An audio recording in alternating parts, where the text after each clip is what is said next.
into the night. I raise my hand to the fire, but it's no use, 'cause you can't stop it from shining through.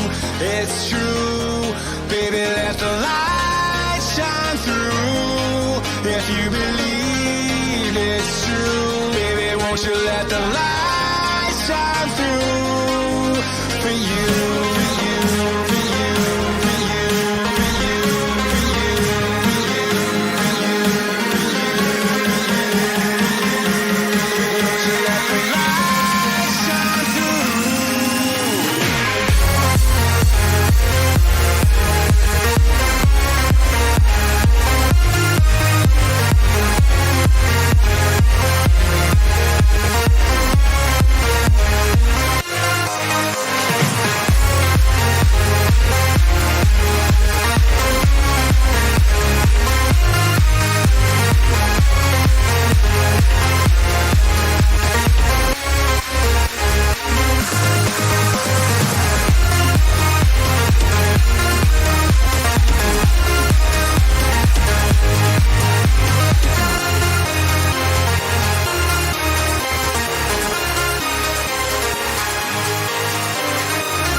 In the sky, gazing far into the night. I raise my hand to the fire, but it's no use, 'cause you can't stop it from shining through.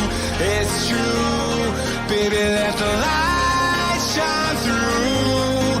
If you believe it's true, baby, won't you let the light shine through for you.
Good evening, everybody in the FPL community that's here this evening. And joining me tonight on this lovely Monday night, we have the one and only Nymfria. How are you today, Nymfria? I'm good. How are you, Jace? Yeah, wow. I'm feeling pretty down, to be honest with you, Nym. And it's not my FPL team for a change that's making me feel down. It's the fact that a 3-year-old gave me a cold. And I've got the man flu.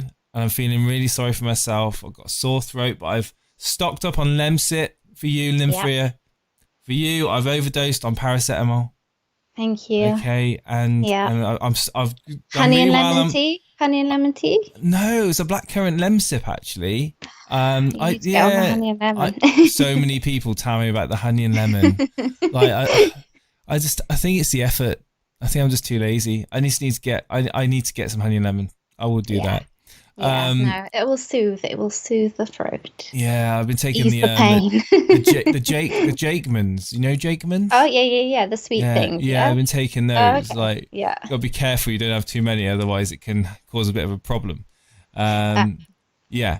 Hey John Harris. Hey Mark Daniels. Hey Benji. How you doing, guys? Everyone in the chat that's been waiting. Sorry that we're a couple of minutes late. Just had to sort a couple of things out. But yeah, I hope you guys had a really good weekend, and you're looking forward to the countdown to kick off, which is just flying by. I'm not gonna lie. We've been talking, Nim, with a lot of people in the community. We had a lot of callers, a lot of new faces coming on the show, and the general consensus is that there's a lot of different teams out there. There's not a template. I'm not seeing like the standard template game week 1, which is really cool, because it means that you're having less of the "I told you so" brigade, or the I don't know. I'm sure there'll still be plenty of that. There probably will be. Hello, McTavius in the chat there too. Daily Llama, or no, the linguistic llama, semi-sweet potato, the wizard behind our score prediction game. FPL nerd there too as well. Dread FPL, the moderation sensation, and Mandilin. Hello. Yes, Vinagre getting sold. Yeah, there's a few things that's possibly happening. It's been a busy day, really, on the transfer front, hasn't it?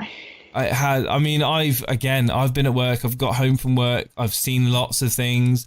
Apparently, United might be or are in the process of signing a Brazilian defender, called Teles. Is it Teles?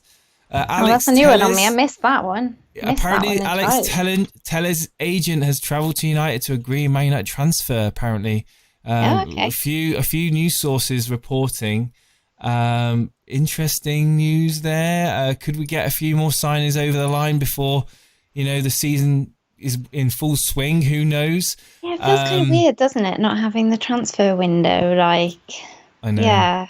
closing before deadline. It's all a bit weird. He's a left back, apparently, says Mark Daniels.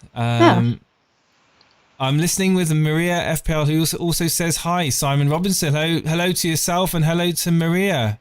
Hey. FPL tips there as well. We've got J and O in the house. How you doing? How you doing, buddy? How's it going? Alex Q, Vince Chapman there. Fraser and Wilson going to bring back the love. I mean, yes, the dream team. The dream team. Yeah, absolutely. Yeah, I'll definitely get to use my GIF again this season. My favourite GIF. Wilson. Is that making St. Maximin even more of a consideration game week 1? Do you think, Nim? Yes, I do. To be fair, he was put in my team in one of my first drafts, and he hasn't yet left it. And nothing has changed my mind on that so far. So it's only got better as far as I'm concerned, rather than worse. Whereas Sushek was in it, now I'm a bit like, because of what happened with the whole situation, having to kind of isolate, like, what do I do with him, Mbappe's apparently been tested positive now.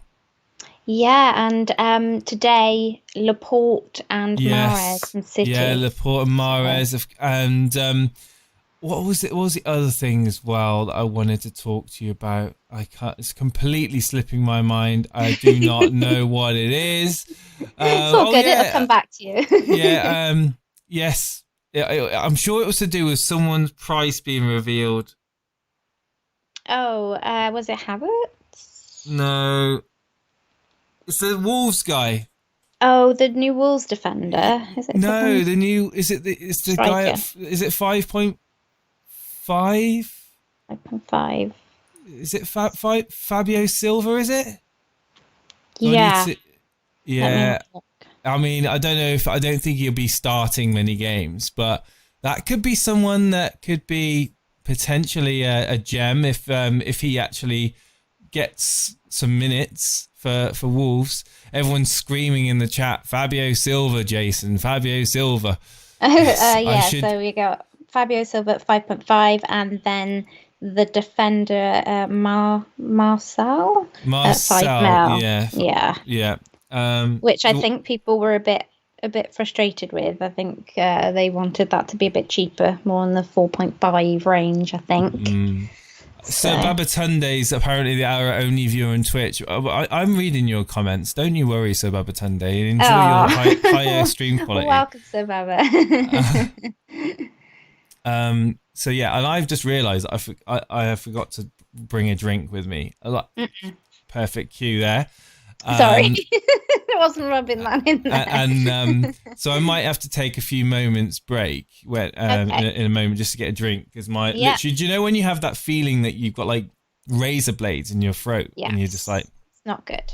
Yeah, and you're not well either. You know, I'm not the, you need to I'm keep not lubricated. I'm not the sort of person that likes to go on about how painful this sore throat is, but but yeah, did you have a good weekend, Nim? And how many times have we we mentioned this over? Keep count in the chat, peeps. See how many times he brings it up. It's been interesting. Well, no, non-FPL, none of that. Like how's life? How's things? Yeah, it's it's not too bad. It's been very busy, work-wise, obviously. Yes. Talk to me about this. Well, you were doing work with the Scout before, but talk to me about what you're doing now with Fantasy Football Scout. So it's not really much different, to be honest, than what I was already doing last season. So I've been working with them probably on and off for about 2 seasons. Last season they asked me to do some Insta work, and so I was doing some Insta videos with them, and on and off I've been doing graphic design, because obviously graphic design is part of my everyday job, and I do it for a few of the websites, the FPL websites in the community. So they asked me to do a couple of jobs for them, and through that has come the network opportunity. And it's it's much the same as what I was doing last season, really. It's just that I think they're really trying to build a bit more of a community there now, and I noticed that. Yeah, they've got the affiliate program. Yep. A lot of people are taking advantage of. I mean, they are branching out, aren't they, to support content creators. And have you seen the black box? Yes. Yeah. What did you think of that? Yeah, that's good, wasn't it? Good. Yeah, definitely. Yeah, I really enjoyed that. So I think trying to just create a new vibe there, and it's nice, I think, to be a part of and to see it grow, and things like that. Definitely more of a community feel, and I like that. Me, I've always been that way, haven't I? You're guys, definitely a workaholic. I mean, you all of that. You definitely take on a lot, and I think that a lot of people don't really appreciate exactly the amount of work that you actually do behind the scenes for lots of different people. And but you do work hard, and you deserve all the credit that you get for it.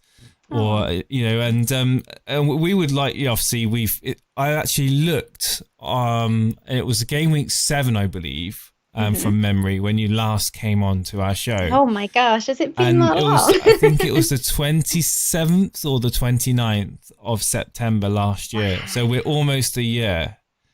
Wow, how weird is that? It's like a once in a year thing that we do. We get you on the show, no, but I don't think that's. We'll have to make it less than that this season. Yeah, that's not right. We should be getting you on.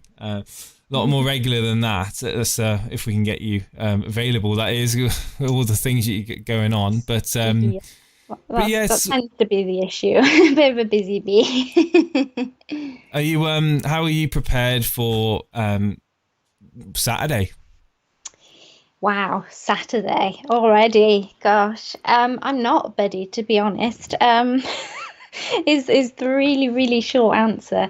I have been so busy, I think, with like doing graphics and stuff like that and content creating for my channel, that actually having those moments where you sit down and you get to have just that chill time where you have a nice little tinker on your team and you get to have a really good feel about what you're happy with and what you're not happy with. I haven't really had that yet, and it's starting to freak me out a little bit that I haven't had it yet. Are you kind of thinking like you got time, you can worry about that tomorrow, and then tomorrow comes, it's like, no, I'll worry about that the next day, and it's like, oh no, it's not that. It's I really want to get this sorted, but something else comes up, and then I don't have time to do it pretty much. So yeah, that's kind of frustrating. But I think it's my main decision at the moment in my head that I haven't quite settled on yet is whether I want to have a player for Game Week 2 already on the bench that's blanking from Game Week 1, or whether I want to just leave the money in the bank and not invest it into a player so that I'm using a transfer effectively, but I can be more flexible on what that transfer is for Game Week 2. So they're kind of, I think when I settle on what I feel best on with that, then the rest of everything else will fall into place. But they're the two things I'm kind of toying with at the moment, I guess. Yeah, there's a lot of strategies that have been banded around. We've had a few callers coming on with different strategies, from benching Greenwood, Bruno, all the way across to bench boosting Game Week 1 and wildcarding Game Week 2. So I'm going to try and hold my wild card. I'm not great at using my chips early. I even kind of threw in the caveat that you don't need to wild card. You could just take a -8, -12. Well, don't encourage me on that because I love to go a bit batshit. Or anyone that knows me and follows my channel knows it's very much entertainment, because there comes a time at some point in the season where I just think, you know what, sod it, batches or crazy it is this week. Happy days. And you know what? It pays off more often than I expect it to be honest. So you you say you haven't had really time to tinker with your teams, but I assume you have got a draft together that you've kind of had or have settled on at some point. Are you able to post it into the channel on Discord called the Stream Team Shots? So if you do that, that's where we get all of our guests to post it, and then we can bring it up on the screen. And obviously, like you said, you've not finalized it, but this is where you're at the moment. So it'd be just interesting to see where you are with it. Cool. Let me just get it from my phone to my computer. Of course. So yeah. But yeah, no, that's kind of, I think once I settle on those decisions, really, I'll be much happier, to be honest. What about you? Are you all settled? Are you feeling good about it? I'm pretty calm. Yeah. I'm not gonna give in to the sheep mentality of just deciding to go against my own judgments because X amount of people have told me that I shouldn't be doing what I'm doing. So I'm keeping my cards close to my chest because I need Game Week 1. I need what? But seriously though, Steve-O is he's got this plan. Like, Steve-O's convinced that he's going to start the season well, aren't you, Steve-O? If you're watching this back, you'll be listening to this back. Don't you worry. And I can't give him an ounce of I see. It's like that, is it? Yeah. It's real proper rivalry on this stuff. Wow, I've got a reputation to. I've got to keep. I've been ahead of him since we started Elite FPL every week. He's never been ahead of me. So, I've got really. Wow, that's we've got there's equilibrium in the world, and that's got to be maintained. Otherwise, chaos happens, Nim, and it could be oblivion. So I'm popping this into the live screenshots. Yeah. Yeah. Cool. 2 secs. Here it comes. See, we got a few people waiting in the waiting room ready to have a chat. Didn't take long. Not these days, anyway. I remember the days where we used to get 1 or 2 callers on the show. Now it's we're doing like a 1-minute quick fire round to try and get through as many as possible. Otherwise, we'd be here till 2 a.m. So just be prepared, all right? Right. Hopefully that should be in there now. Let's come through, Nim.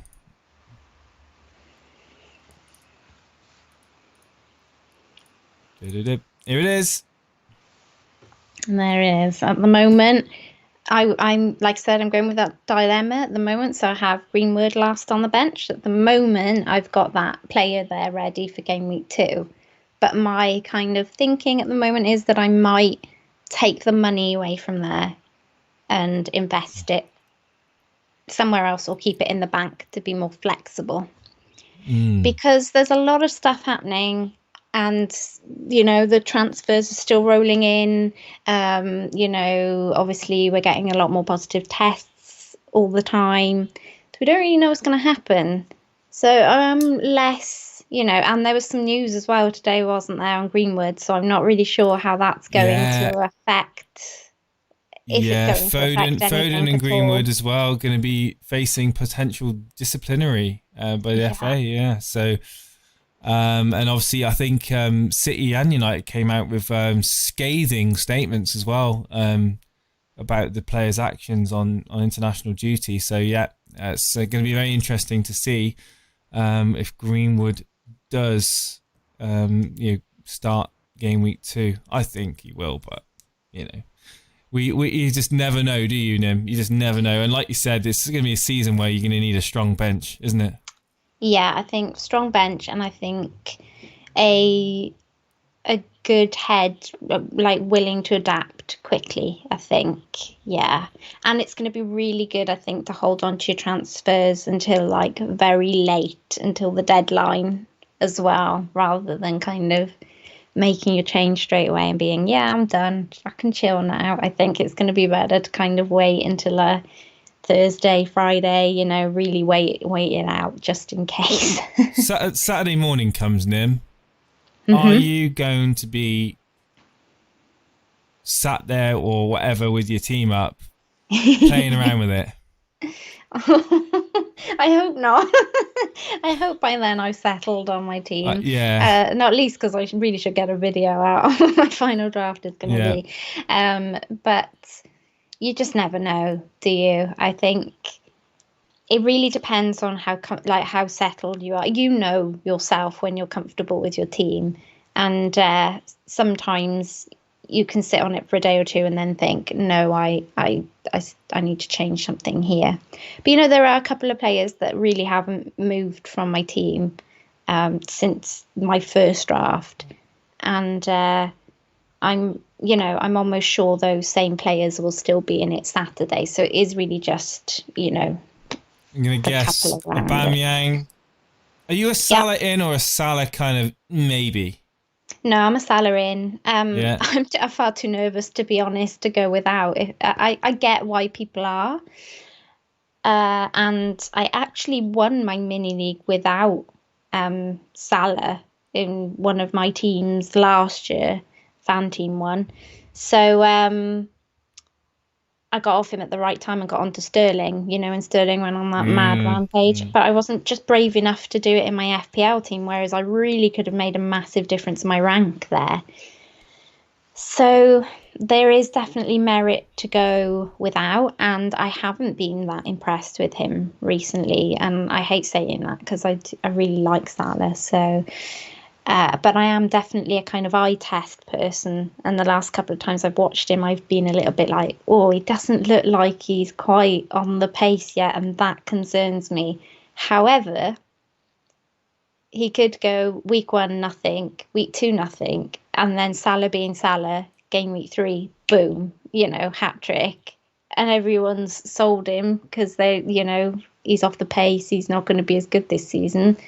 And then you've got to scramble to try and get him back into it. Because no matter what anybody says, when you've got that much money and you sell Salah for another player, it's you can't then, not end up putting 1 mil over here somewhere and 0.5 over there somewhere. And then all of a sudden you've got, like you said, a crazy -8 or a -12 to try and get it back again for... Unless it's for someone like KDB or Sterling. Of course. That's the only time, I think. When that's, I think that's what J&O was saying as well. It's like it's because the City clubs aren't playing, it's quite logical.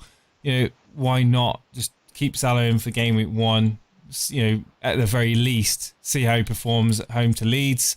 And then just, work from that information. If he's not passing the eye test, you could then switch him down. You switch him out for one of KDB or Sterling if you're feeling a bit more adventurous. Obviously, the thing is, someone in his chat just mentioned, I think it was Vince, being a massive Aguero advocate. I am a massive Aguero advocate as well. I think that he's brought me so much joy in the past, FPL point wise. What is your plan? Have you got, because on your front line, obviously you can't do a straight swap, but you'll have to get money somewhere. It must come from one of Aubameyang and Salah, surely. Well, that's why I was considering dropping Greenwood, to be honest, to somebody a lot cheaper and then just leaving that money in the bank. Harry Kane. You could go Harry Kane. I don't think he will get a lot of minutes in game week 1. Just because of him coming back slowly, He didn't play a full match for England, did he? So there's every possibility that he might not. I think he'll be playing for Spurs, but I'm just not sure he will get a full game week 1. And then they have such a busy run then, with midweek games and stuff like that, Spurs. I'm not sure. Just not sure on Harry. What about yourself? I had a golden rule, and that was to not trust Spurs last season. And although we've been blessed with a documentary that I haven't watched, I still don't trust Spurs, and I'm not tripling up on Spurs. Put it that way. Not even for Doherty. well, I said I'm not tripling up with Spurs. Oh, okay. So, okay. Okay. So Son and Doherty it is then, Steve-O. I want to talk to you very quickly about Kai Havertz as well. Is he someone, because you were saying about getting that Greenwood money and you can move it somewhere else? Yeah. Kai Havertz, 8.5, could be someone that is going to be pretty much a perfect FPL asset if he's playing in that attacking midfield role. I mean, do you think that Ziyech, it's been a lot of people's drafts up till now, same price, going to play a bit more out wide, going to be possibly the one that's going to get the assist to the assist, or do you think it's safer to go with Pulisic? Like Steve-O has got a thing for Pulisic. No, he was so good the end of last season, like crazy good. I'm not entirely sure on Pulisic's injury status at the moment. It's twisted knee, I think, wasn't it? Yeah, it was pretty bad, I think. So apparently Kai Havertz is really impressed with the group in his early training sessions. Yeah, he's really impressed the group. He impressed me anyway, I think, during the lockdown and keeping an eye on him, and he's a great player. Like, he's so good. And the Chelsea team at the minute, with the names in it, I'm not gonna lie to you, scares me. I think they're gonna be so good. Like, it could go either way. It could be that they don't click, they don't gel, and it ends up being a bit of a damp squid, because that's happened before. It could take them a bit of time to get to that. However, I just think the quality of the players that they have, I can't see it being anything other than just really good, more or less immediately. I think especially FPL asset wise, we'll have like Liverpool style, City style headaches over who we choose from Chelsea this season. I think they're going to be the team that we're going to be like, oh, we should have Ziyech this week. Oh, maybe we should be having Havertz this week, it really could go. Let's hope they don't gel that quickly, because I think they could be, United are going to be really struggling to get top 4, I think, this year.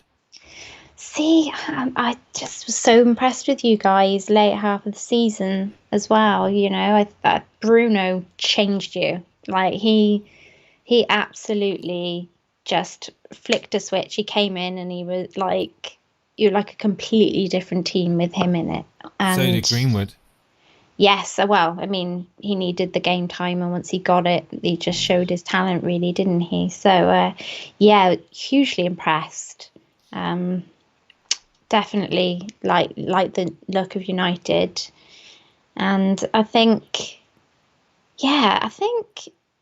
it's gonna be a tight one at the top this season. I reckon probably City, Liverpool, Chelsea, United, my top four, I think. Oh, okay. Yeah. Sorry, Spurs fans. Yeah, sorry, Arsenal fans, as one. Yeah. Oh yeah. Dan, me and Dan will have another bet on who's going to finish above each other, United or Arsenal. It was a little bit worrying last year, but comfortably won that. Look to hopefully do that again and get another 10 quid. But we have got a few people queued up. We'll get them on in a moment.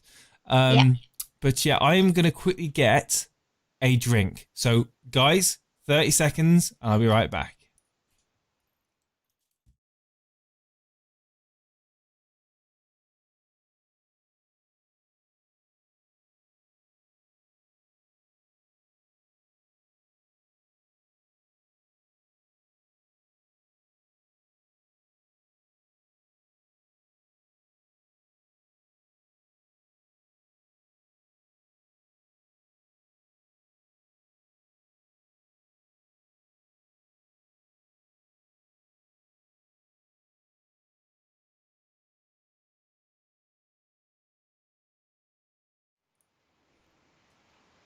And we're back. He caught me out there. Yeah, I got you.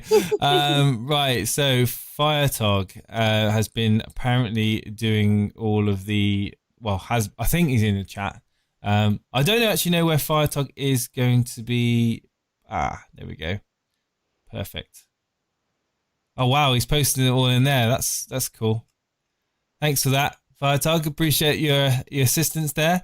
We'll start with Ultra Maverick Marco then. Let's bring him in. Ultra Maverick Marco, you just need to unmute your headphones. How are you doing, Ultra? Hey guys, you alright? I'm good, thank you. Can you hear Ultra Maverick Marco, Nim? I cannot. How do I make sure that I hear him? Talk again, Marco. Hey Jason, hey Nim, how's it going? Did you hear him then, Nim? Nope. Have you set your audio settings set up properly for Discord? Have you got your headphones as the output on Discord? That possibly is. How are you doing, Maverick Marco? Yeah, I'm good, thanks, Jason. Nice to be finally on. I've got to give a massive shout out to Firetog, to be honest, because I was I'm waiting. good. I can hear him. Awesome. You can hear me now. Hey Nim. Hey. Yeah, so no, just quick shout out to Firetog because I was trying to get on the other night when Capkin was on, but because I think there were so many guys called Maverick in the stream, you just missed me. Thought I was someone else, so I've had to add the ultra in front of my name. As someone who calls himself Ultra Maverick, what is there about your team that you would call Maverick? Because that's, I mean, well, it's maybe it should be a bit ultra stupid because I've got 4.5 million midfielders. Yeah. So, it's maybe some people would say Maverick, some people would say uneducated, but my team, I'm just trying to kind of squeeze as much as I can out of it, to be honest, like I always do in the first few game weeks. Just put all the funds on the pitch and go from there. Right. How many seasons have you been playing FPL for? Oh God, probably I think this is my 13th season now. Wow, 13th season. Wow, so over those 13 seasons, show my age there. you've learned a thing or two, I would imagine. And obviously you really feel that squeezing the most value out of your team at the start of this season.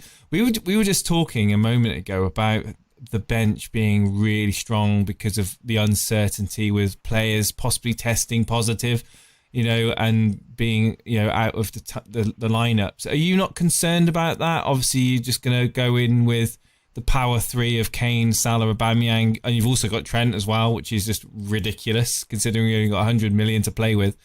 Well, actually, Jason, this is I've got 0.5 in the bank. Wow. To do Ings Martial week 2.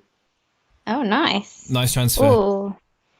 Will you find it easy to give Ings up, though? That's the thing that I'm a bit worried about, like with some of the players that I've got earmarked for switching, like Aubameyang to KDB in game week 3. I'm a bit concerned about, like, they'll do really well, and then I'll be like, I don't want to sell them now. I know. Well, I mean, to be honest, Ings will probably be injured by game week 2 anyway, so it might be easier. But no, I mean, in terms of and like, looking further down the line, it's I kind of try and keep flexible. So if Alba's smashed it and Salah's not looking on it, then potentially I could do Salah to Sterling, for example. But looking at the fixtures, I think I prefer to keep Salah, and I probably will stick with Aubameyang to a Man City mid for game week 3, even if he smashed it. Just looking at the fixtures, I'd rather go without Aubameyang and have no Arsenal cover than go without Salah and have no Liverpool cover. I'm guessing that you're a Liverpool supporter. No, I'm actually a Man U fan, Jason, like yourself. Wow. Yeah, there we go. Right, so it's not where the home is; it's where the heart is. Brilliant. That's it, my friend. I like it. Salah, then, what is it that you're clinging on to with Salah? Because for me, and I keep repeating myself, I'm like a broken record, and I'm sorry, but he just isn't making me feel like that confident in owning him. Is it the ownership? Is it the fear of missing out? Is that what's doing it for you, or do you think that he's? I think with Salah, he's been like the highest scoring player, like the last 2 seasons, and people say he's regressing, and maybe his numbers aren't as big as they were for the last 2 seasons, but I still think he's a main man for Liverpool. He's got penalties. On his day, he can rack up a huge haul. They're playing Leeds first game as well. I think they played Norwich at home first game last season. And I think he got a double figure score then, a captain's in then. So I'd much rather start with him and then assess after maybe the first week or 2 than the opposite and have to kind of panic then to get him in if he does hit the ground running, because Liverpool, as much as I hate to say it, they are probably the best team in the league, and we can turn it on against anyone on the day.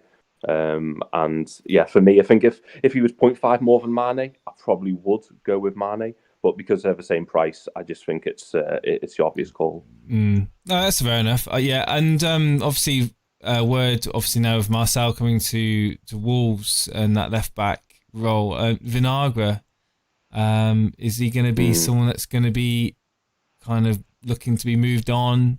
Are you going to have that headache ahead of you? Are you looking at that closely? Yeah, to be honest, I think if I was Nuno, then I'd probably say, I'd start Vinagre for at least the first week or 2. He's obviously more integrated with the team and he's up to speed. I'd be very surprised if this new guy gets thrown in. Having said that, it could happen, but I think I'd rather with the upside of Vinagre for 4.5 in the Wolves defence with their fixtures, I'd rather just stick him in and hope he does play the first few, and then. Because I'm going to release 0.5 from Alba to Man City mid in week 3, I potentially then could upgrade Vinagre to Saiss for week 3. Just in time for Wolves' good run, who may be more nailed on at that point. Finally, what's your reasons for having Harry Kane start the season 10.5? Yeah, well, I think he in the kind of project restart. Post lockdown, he just looked like a new player really. So I think that kind of time off's done him well. Now I know he's been away and he's been in quarantine and he's only just come back. But I think that really extended rest period for Kane, is gonna do him a world of good. And I know Spurs have got crazy amount of games with all the Europa League qualifiers and stuff, but I fully expect Mourinho to potentially rest him in some of those games. He could maybe play Son up front, or he's got lots of options there. Wherever I think he'll just use him in the league, especially to start off with. So and it's not August, it's September, so that jinx is gone. So I think I started with Harry Kane last season, and I think he got a brace. Yes, I have him. as well. The first game week he did. Yeah. Did get a brace in the first game. Yeah, so fond memories. Hopefully that'll, and to be honest, Everton as well, going on that kind of, post-lockdown form, they weren't great defensively at all. Now, I know they've really strengthened in the midfield, but, I'm not even sure if those signings will be ready to start. Obviously, I said defensively, they're the same team. I fully expect Spurs to stick a few past them. And with Kane's fixtures as well, past the first few weeks, I can pretty much green up until like game week, 8 or 9. So as long as he can stay fit, I think Kane will be a kind of fixture in the team. A perfect placeholder for a certain striker for Man City as well. Well, yeah, exactly. Yeah, I mean, you're talking about these little price points, right? So it's like I can go anywhere I want from Kane. I can go, Aguero, Vardy. I can go all the way down to like Brewster if he gets a loan somewhere, and then just like upgrade the midfield. Obviously, I have got these 3 4.5s, which is a bit of a nightmare. Just even looking at it now myself. But I can drop Kane all the way down to Brewster, and then I can use that 10.5 to go for like Bruno Fernandes, for example.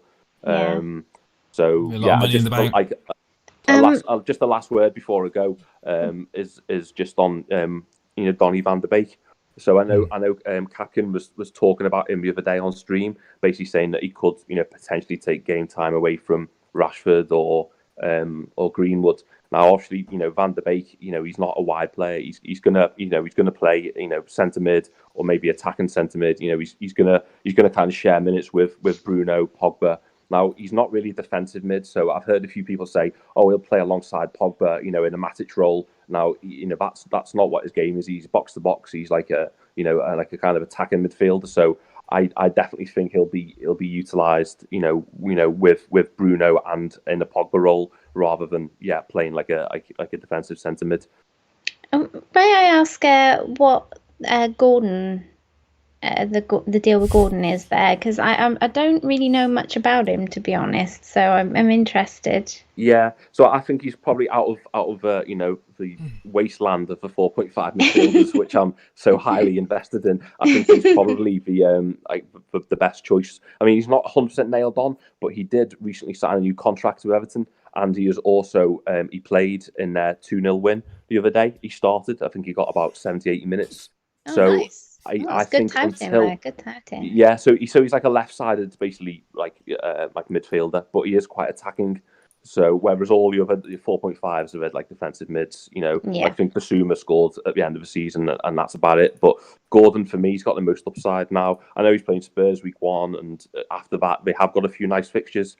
He may not even be in a team. It's just a complete punt, really. Once again, because I'm releasing a bit of funds from Aubameyang, hopefully week 3, I could upgrade him to like a Souček.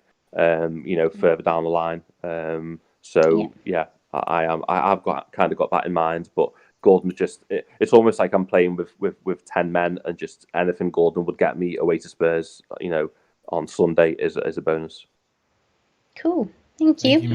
Thank you for coming on, Marco, dude. Appreciate it. I hope you're not hope you're going to come on again when you how set are you with that team? Sorry, I just want to say right now, out of all of them. Yeah, so the only kind of other draft I've got is with Souček instead of Gordon, and then I basically downgrade Walker Peters to Mitchell. But the reason why I've got Ferguson on my bench instead of Mitchell is because I think Van Aanholt. So obviously Mitchell's playing left back, isn't he? Now Van Aanholt is in training, and if potentially Mitchell could only play the first game, and I'm hoping Danny Ings is going to stick a few past that defence. So. I'd rather have Ferguson on the bench, who I think will be first choice right back long term. So that's why I've got Ferguson instead of Mitchell. So I'm pretty much 99% set on this team. To be honest, the only thing which would throw me off would be like the press conference news, for example. If something something came out about whoever, but otherwise I'm pretty locked. Brilliant. Thank you, Marco. Thanks, Marco. Okay. Cheers, guys. Cheers, dude. Bye, Teddy. Bye. There we go, Marco there with his team. We've got 7MD, who's next. 7MD live on the air. Let's find his team in the 8:34. 7MD, can you hear me? Can you just unmute your mic and your headset? 7MD, how you doing, buddy? Hello. Hey. Good evening. Hey, do you hear me? Hi, How are you? Good, thank you. How are you? I'm good, thank you. 7MD, whereabouts are you from, my friend? I'm actually from the Middle East. Oh, cool. Okay. So it's a bit later there where you are then. Was it like midnight, Yeah, 1 o'clock? yeah. It's 11:30 11:30. in night. Yeah. Have you got a question for us, 7MD? Uh, I just wanted to ask you, what changes do you think I should do to my team? Ryan in goal, Alexander-Arnold, Vinagre, Walker Peters, Aubameyang, Salah, Maximin, Son, Werner, Mitrovic, Jimenez. Jimenez, I like that. Mitchell, Romeo, and Strong. Yeah. I like it. There's a lot of community picks in there, for Did sure. I say that it wasn't a template for him, Nim? Yeah, yeah. We did indeed. There's at least 6 players, 7 players that seem to be in a lot of teams right now. Yeah, I don't like to be risky. That's why. Yeah, no, to be fair, at the start of the season, it can pay off fantastically to be risky, but sometimes it is better to go with the crowd and then, start to branch off a little bit later down the line. So, there's nothing wrong with that at all. I like the Sun pick. He was in one of my other drafts. Yeah. I'm looking to downgrade Aubameyang to KDB in Gameweek 3. Yep. Then I could actually downgrade Werner to Martial, or I could upgrade Jimenez to Martial. I haven't seen Jimenez in a lot of teams. Have you, Jace? No, not at all. I mean, you've got the headache with Vinagre. There. We've all got that though. I think so just be very careful about that. But no, other than that, are horrible this season. we haven't got a lot to choose from in terms of 4.5s. But looking at your team, my friend, I mean, it's a very strong, solid team. We know what to expect from Jimenez. I think he'll do well. He'll get his goal, maybe an assist. Will he get the sort of return that an Ings would get? Wolves have. Yeah. Do they have, after a couple of game weeks, they get a bit tougher, don't they? I think they stiffen up a little bit. But Danny Ings, I think, is in a lot of people's drafts because I think he's got a higher ceiling and the fixtures are a lot better. I think you could probably triple up your Southampton assets and bring in Danny Ings. And we want to see what this new Wolves fella is like. So the strikers. So, he could be a cheaper way into that Wolves attack, or it could end up that Jimenez ends up sharing some of his points and stuff with him. Or it could make Jimenez, even more of an option, really. So without that knowledge, it's a bit difficult to kind of say. But he's definitely Mr. Consistent. Him and Ings are I think they've done well at pricing them the same price this season, because apart from the fixtures, there wouldn't be much really to kind of separate them. But as Jay says, the slightly higher ceiling with Ings. So yeah. Yeah, well, I have 5 days to decide. So I will sure. Wait. Yeah, I think you're nearly there, to be honest with you. Just have a look around the 4.5 price points. I mean, J&A just put in a few options there, Justin being one of them. I definitely think that that team is probably going to be close to what you start with. I like the Son pick as well. I think a lot of people are just not really considering Son at the moment for some reason. Obviously, going with Doherty. I'm not sure about the Ryan set and forget though that I'm seeing everywhere. Really, really feel. I could be wrong, but it just doesn't feel right. At the moment, I've got McCarthy in mind. Yeah, at first I had McCarthy, but I wanted to bring Walker Peters, and I didn't want to double up on. Yeah, got exactly the same quandary. Yeah, no, I completely feel you on that one for sure. Cool. It's a difficult one. Thanks for coming on, thank you. 7MD. Thanks, thank Cheers, dude. Bye. Thanks, Jen. Awesome. Wow. 7MD there from the Middle East. First time caller. Who we got up next? We've got. By the way, Firetog, massive thank you for doing this, my friend. I'm completely lost. Where is it all? Firetog, help me. Who you want to call? Do you want to pick someone? Let me have a look. I did see a nice photoshopped one there earlier. say. Oh no, he's say Blind Faith, but he's say Blind Faith because that's the next one on the list. Okay, Blind Faith.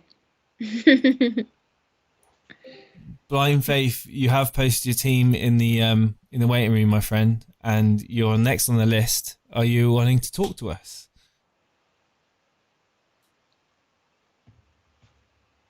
I think he went into the Hangout, so I'm not quite sure if he is there or not. So he's gone. Okay, Abash. Abash was next on the list. Abash.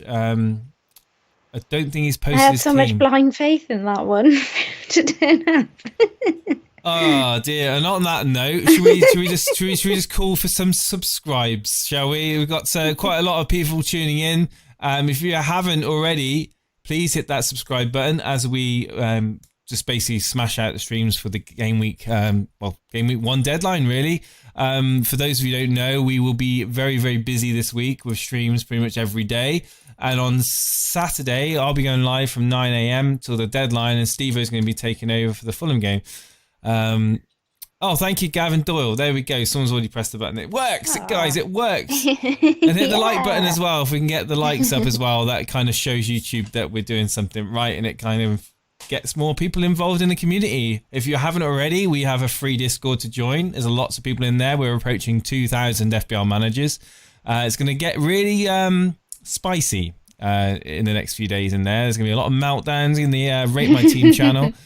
People in the text and the Hangout channels, on the voice channels. It's going to be great. I feel like the 9 a.m. deadline stream is going to be me on Discord with hundreds of panicking FPL managers. It's going to be great content, and the best thing is I'm not going to have to do anything. It's all going to be free content that everyone else is going to just generate for me. What about your own team, though? You're not going to want to be panicking over that. I'm Nim. I'm as calm and cool as ice, you know. I'm You're fine. Done. You're I'm sorted. done. I'm done. It's fine. Nice. You know. So he's got Kane in, he's got Doherty in, and he's ready to change that Kane to Aguero game week 2. A triple it up on Spurs. There we go. But yeah, we'll bring in Abash. We've already brought him in, but he hasn't unmuted himself. So Abash will be now replaced with Thier, I think his name is, but he's not there either. Shaughnessy. Salah Ahmed donated £2 through the super chat. New subscriber. Salah, thank you ever so much, mate. Thank you ever so much for that. Just did my team. So how can I share it? In the chat, there's a link for our Discord. Also in the video description, there's a link for our Discord. Just jump into Discord, and then you can jump into the waiting room, and then post your team in the stream team shots. That's all you need to do, and then we'll drag you in and have a chat about it. What's this here? Not literally drag you in. He won't physically do that. We'll drag you in. We'll drag you in it. Kangara Adrian says, yes, we want many live videos. Literally, I am coming to you right now with the man flu. That's how dedicated I am to get this content out. I'm wanting to sneeze like every 5 minutes, but I realise that it's probably not good and appropriate to do that when I'm live to an audience. But yes, I don't think you have a choice in sneezing, really, do you? Well, I did earlier. But I kind of, do you know when you do those sneezes that you kind of go, you hold it in? You shouldn't do that. Do you know that you can burst like capillaries in your nose? Don't do that. Just let it out, man. Just let it out. You've got to sneeze. You've got to sneeze. That's right. I got my flavoured water. That's fine. There we go. Right, who are we getting on next? So it was Shaughnessy. Shaughnessy is next. Sean, how you doing, man? How you going? How you doing? I'm good, man. Hi, Sean. What have you got to ask us tonight, Sean? And this isn't your first time on. I know you've been on a couple of times. Yeah, I've got currently triple Liverpool defence, which is probably a little bit risky. But to accompany it, I've currently got 2 4.5 defenders to play alongside in Justin and Walker Peters. But I'm not too sure on whether they're the best options. So I was wondering, in the wasteland that is 4.5 defenders at the moment, what would be the best sort of 2 that you'd look to then rotate. So I've got Bruno on my bench to bring in game week 2, and then we'll rotate 2 4.5 defenders. Okay. It really is a wasteland, man. I think you've probably got the stronger of the 2. I mean, you got Tariq Lamptey is an option if he starts. I really liked him last season. Tacking threat there. Tariq Lamptey, I think Dre's favourite FPL defender, and I think that he could be considered, but their fixtures aren't too great. Obviously, you got Leeds as well as 4.5, but their fixtures aren't good. I think, in terms of Justin and Walker Peters, I mean, they're at the forefront of most people's minds. I mean, you've definitely got the right idea there. I tripling up with Liverpool. Nim, I'm going to let you take the reins on this one.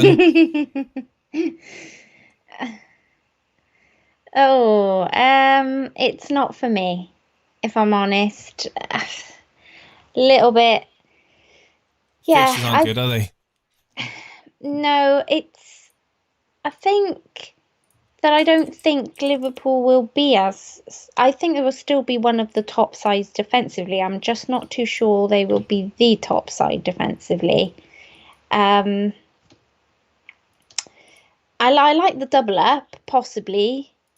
But I'm just, I think triple is brave, and then because it means you're going without Salah or Mane and without any Liverpool attack. I could definitely see why. It's a lot cheaper for a start, but I think that would concern me. It could pay off. It's ballsy. It's definitely ballsy. But it's the first time I've seen someone bring in Van Dijk, Alexander-Arnold, and Robertson on the show on their team. I mean, it could work out. I mean, we know that Robertson and Alexander-Arnold are essentially midfielders, right? In where they play and what they do. Mm-hmm. Yeah, definitely. But do you that third Liverpool spot or that third defender spot with Van Dijk? Yeah, I'm inclined to agree that money could be used elsewhere. Really, you got the Fernandes on the bench though. I mean, your team's good, man. It's a good team. Sorry, you talk. It's just there's I saw a stat on Twitter the other day that last season there was only 9 players that scored more than Van Dijk or Robertson. 4 of them were the midfielders and 5 were forwards, and they were all 8.5 or above. And so I was looking and then thinking, there's a plethora of premiums now this season. That Sterling, Fernandes, even Rashford at 9.5 that are good options. So with Aubameyang being a midfielder who's got back-to-back 22 goals, tripling up on Liverpool with the high points that they get, it's a risk because you're obviously losing a load of points through clean sheets and stuff like that if they concede 1 or 2. But being the 3 highest defenders for 2 seasons in a row, it's kind of a risk that I'm willing to take, considering there's not great mid-price midfielders or forwards this season, really. I mean, yes, I see the argument with that. Nim? Yeah, I can see the argument too. I get it. Though, for a little bit cheaper, a Soucek or a Saka, I think with their attacking threat this season, I mean, you do get the added benefit of the clean sheets. I mean, that's a great stat you found there, though. That's a new one on me. But I don't know. If you're willing to take it and you feel happy with it, I say go for it. It's all about what makes you feel comfortable. But I prefer having that. I mean, I think strikers are going to be really good value this season. I mean, the likes of Jimenez, we saw with Danny Ings as well, teaming up with the likes of Mitrovic, like you've got on your team. Werner's another one that could potentially, we don't know. Someone in the chat. I think he's going to be brilliant. Someone in the chat said, what do you think about so many people jumping on Timo Werner, unproven in the Premier League? I think that it's, everything's pointing at him to do well, okay? We obviously don't know that he is going to do well, but I think the majority of people I've spoken to have got him in their team because of the talent that's in that team now, the creativity that's in that team now, and then the pure eye for goal that Timo Werner has. It's just a recipe for goals. Yeah, and he's scoring pre-season with them already, you know, and I had him in my Bundesliga team. Of course, in Germany as well. Yeah, I think he's going to be... It's going to be one of those players that if he doesn't do anything for the first 2 or 3 game weeks, people are going to be gobsmacked, like genuinely gobsmacked, because of what that Chelsea team's looking like now. Going back to the Van Dijk, Robertson, Trent Alexander-Arnold pick, for me, 2's enough, and those will be Robertson, Alexander-Arnold.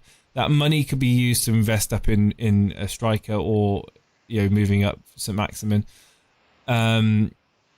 To like a Greenwood or something like that. I'm looking at the fixtures again.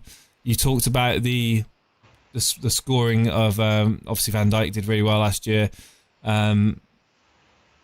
The fixtures for me, they scream conceding. You got Leeds. Obviously they did really well last year. I could see them nicking a goal. I really can. First game of the season. They're wanting to try and prove a point. They're the new guys in the town, in the Premier League. Then you got away at Chelsea. We've just talked about Chelsea. I mean, are Liverpool going to have possession in large parts of those games and be able to close that and almost cancel out that Chelsea attack? I don't think so. I think there's going to be great chances for Chelsea. Then we got Arsenal after that, game week 3. People got Aubameyang in their team for a reason. That the Arsenal have been scoring goals, and again against the top 6 as well. I mean, if you look, going on what you're saying, it's perfectly sound judgment. But I think from game week 8, game week 9 onwards, then I'll be far more comfortable tripling up with defensive assets from Liverpool. Your Brighton, Wolves, Fulham. You do have Tottenham, then you got Crystal Palace, West Brom, Newcastle, and Southampton, and Burnley. I mean, a lot more greens there. I just think initially, with the start of the season, I don't know. I think it's a bit too much for me. But yeah, I respect your thought process though. And I like the fact you've got Fernandes on your bench ready to come on. Yeah, that's great. My plan was for game week 3 was to drop Aubameyang because Arsenal have a very, very, very poor record at Anfield, and go to possibly a Rashford and then a Greenwood or a Phil Foden or somebody at the 6.5 for St. Maximin. Although considering what Newcastle have just announced today, that has changed my thought on that one. But I'm not too keen on Aubameyang long term. He's just a short term plot with the 12.0 and then move something on from there. But the Liverpool fixtures are a tough one to start, and it's something I have weighed up in my head.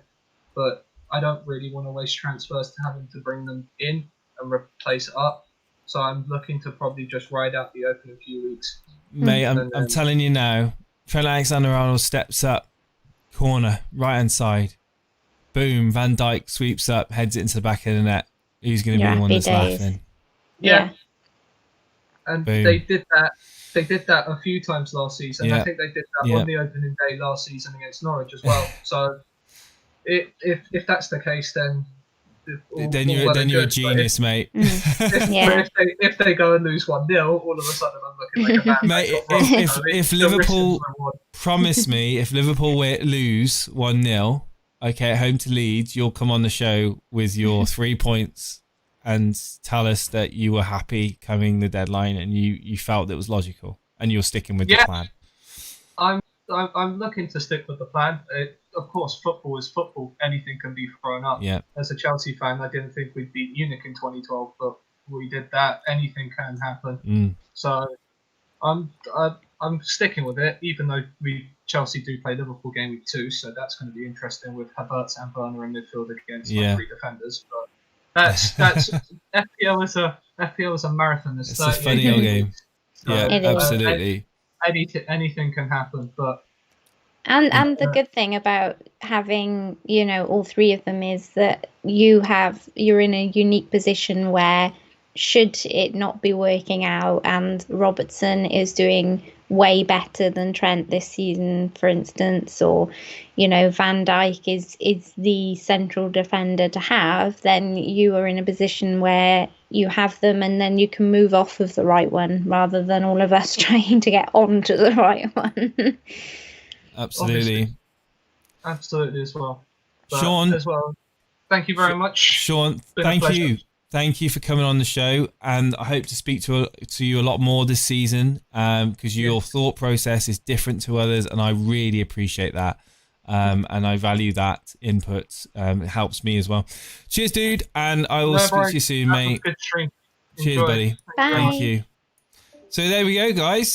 Different point of view, different thought process. Tripling up on Liverpool assets at the back could really pay off. Could be a genius move. I want to say as well, guys, we've got some good viewers. 728 of you watching us on YouTube, people watching us on Periscope, people watching us on Twitch and Facebook Live. Also, if you are new around here, you're new to these parts and you're kind of not quite familiar with where things are, there's a little big red subscribe button over in the top right or the bottom right hand corner of your screen. Please hit that button. And then the little bell thing there can kind of let you know when we're going to go live next. Myself, Steve-O, will be streaming pretty much throughout this week. Wednesday will be a breakfast stream for the people in the Southern Hemisphere. So expect a special guest to be joining him as well. By the way, Nim, I love this whole bringing on content creators because we literally we have so much fun just sitting around chilling and talking about FPL with you guys.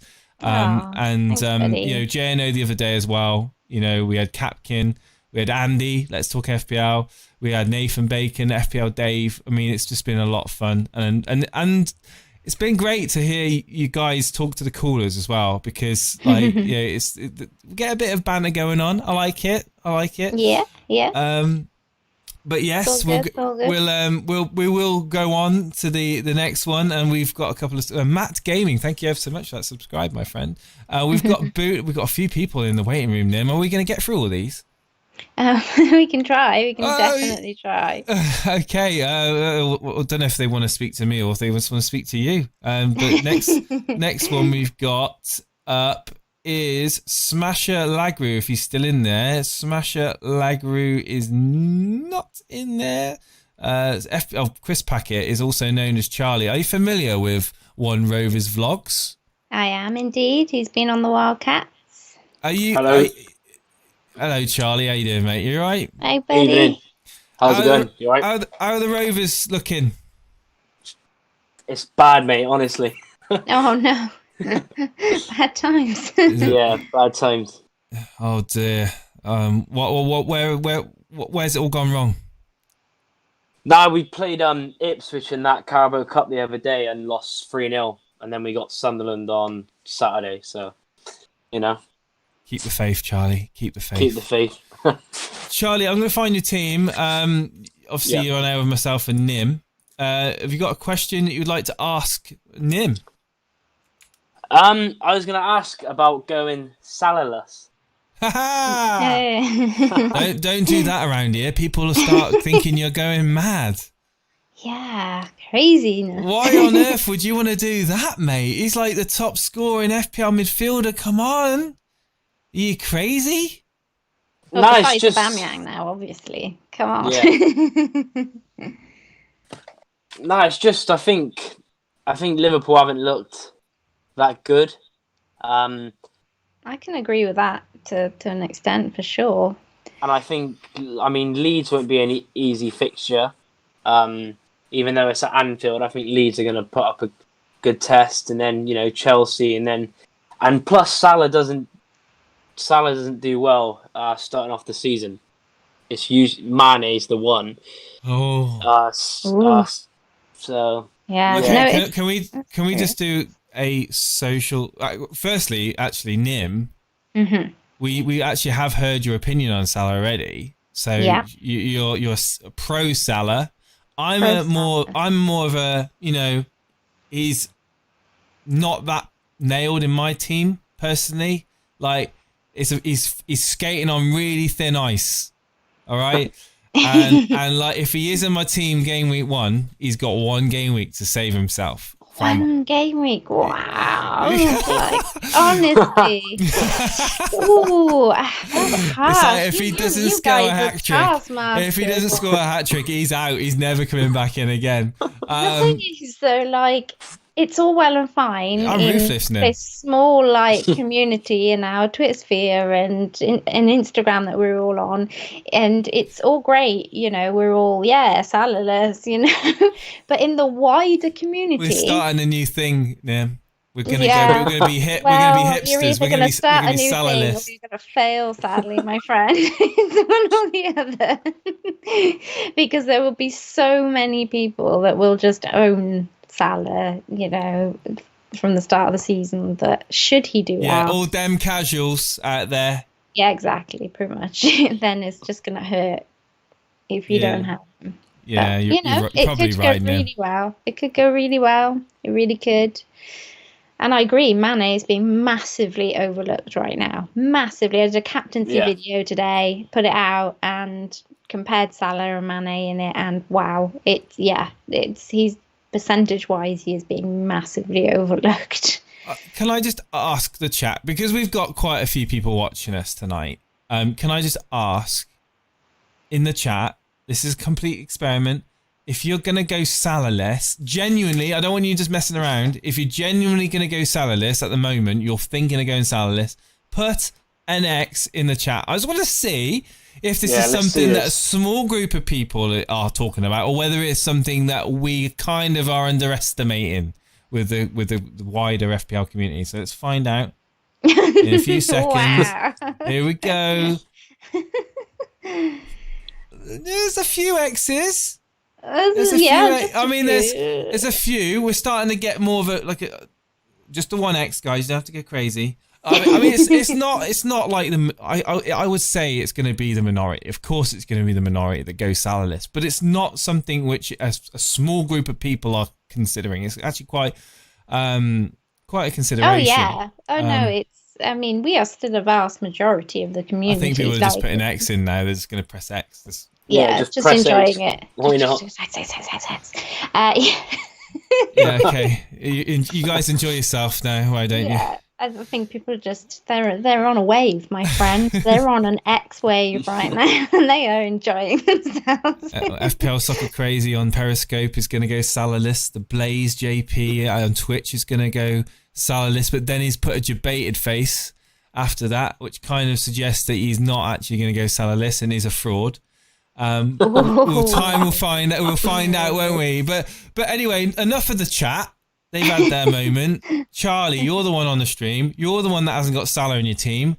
How confident is this going to be your team come the deadline? I think I'm pretty confident. Obviously, the midfield's pretty strong. Obviously, going with the two Chelsea new boys at the moment. But that's obviously the thing. I think Werner will start. Havertz should start. He's not injured or anything. And I don't know how Ziyech, your mate Ziyech, is looking. But yeah, Havertz looks good. His stats are pretty unbelievable. I think he's only going to add to that at Chelsea. Obviously, Saint Maximin looking good, especially with the new signings of Fraser and Wilson. I think that's only going to add, because Wilson is 100 times better than what's his face, Joe Linton. And then going into defence, Doherty I think is pretty nil, but obviously the fixtures, because they've got to play such a lot of fixtures in the space. Schedule, isn't it? Yeah, that's the only problem, like, with going with the Spurs players. But I think Son's good to go. I think Kane, loads of people are going with Kane, but I just think Son, even though he's obviously been playing out wide, 1.5 million more, mate. I mean, Kane at 10.5 a few seasons ago, people would be like chomping at the bit for the opportunity. That's why I can't wait for with Aguero, to be honest. 10.5 for Aguero, yes, please. Yeah, definitely. But yeah, I think it's pretty. I think Calvert-Lewin. I've recently put him in. They've got pretty decent fixtures, and obviously they've now signed James Rodriguez, and I think they're their fixtures are pretty good, so I think they'll Is it start a bit off well. too early though? Is it a little bit too premature to jump on the Calvert-Lewin train I'm without not sure about seeing Calvert. how the midfield are going to perform? I mean, Rodriguez wasn't exactly pulling up trees, was he? Like, he's a good, I think he's a good signing for Everton. I'm more impressed with like the Decore transfer. I think that was really good. And that Yeah, guy Decore Aaron, as well. who knows how Yeah. how he'll fit in. But I mean, looking at it on paper, yeah, it's surely going to improve the chances of Calvert-Lewin. But one player that people aren't looking at for Everton is Charlie. Richarlison. Yay! You've won nothing. I've won a mug. A mug Yeah, shot. but why are people? Jason. Why don't people? Is it the price? Yeah, your mugshot. Well, it's priceless. Yeah, How much would? I'm pretty sure it is the price, but that's another thing. He starts well, Richarlison. So, but yeah, I think 8 million. I think it's probably $1 million too much. I think 8's too much for Harsh, Richarlison. Nah, that's not harsh. His stats aren't exactly amazing. Well, he could do well. He could do well. He could do well if you're tipping Calvert-Lewin. Then you never know. Benji Yag is now a playmaker, member of the channel. So Benji, my friend, thank you, my friend, for that. Enjoy your perks, enjoy your badge, enjoy the exclusive member videos that we'll be throwing in to the fray throughout the season. Charlie, yeah. So other than, I mean, the Salah, this is a great example, isn't it, Charlie, of how strong your team can be without Salah in it? Surely. Yeah, that's what I mean. You can add a lot of obviously good players, and then plus as well, just in case at the moment I've got 2 playing bench players as well. Just in case anything happens. Like, a lot of people have got, like, there was a guy on earlier, he had like Ferguson who was injured, Mitchell who may or may not play for Palace, and obviously I've got 2 playing bench players as well. But I think Calvert-Lewin, the only reason, obviously a lot of people are like, wow, he's gone Calvert-Lewin, but like when I got him in last season, I got him in when he went on that long run of form. Earlier in the season, wasn't it? It was like, like quite early in, and then he kind of petered off towards like Yeah, the to mid. be fair, I'm the same as Charlie, actually. I had to get on and off of Calvert at the right time, but it is just being like on and off him at the right time. And my worry is the start of the season the right time? I don't know. I mean, he scored a goal in pre-season, right? I think so. Yeah. That's excited managers, I think. So, Charlie, Charlie, very quickly, what's your strategy with the wild card? Because for me, this team just, it's a very balanced team.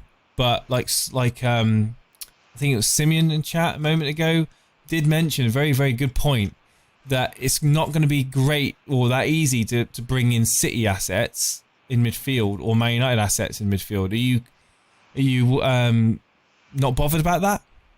No, I'm gonna take Aubameyang out after the first 2 for my assets. Yeah.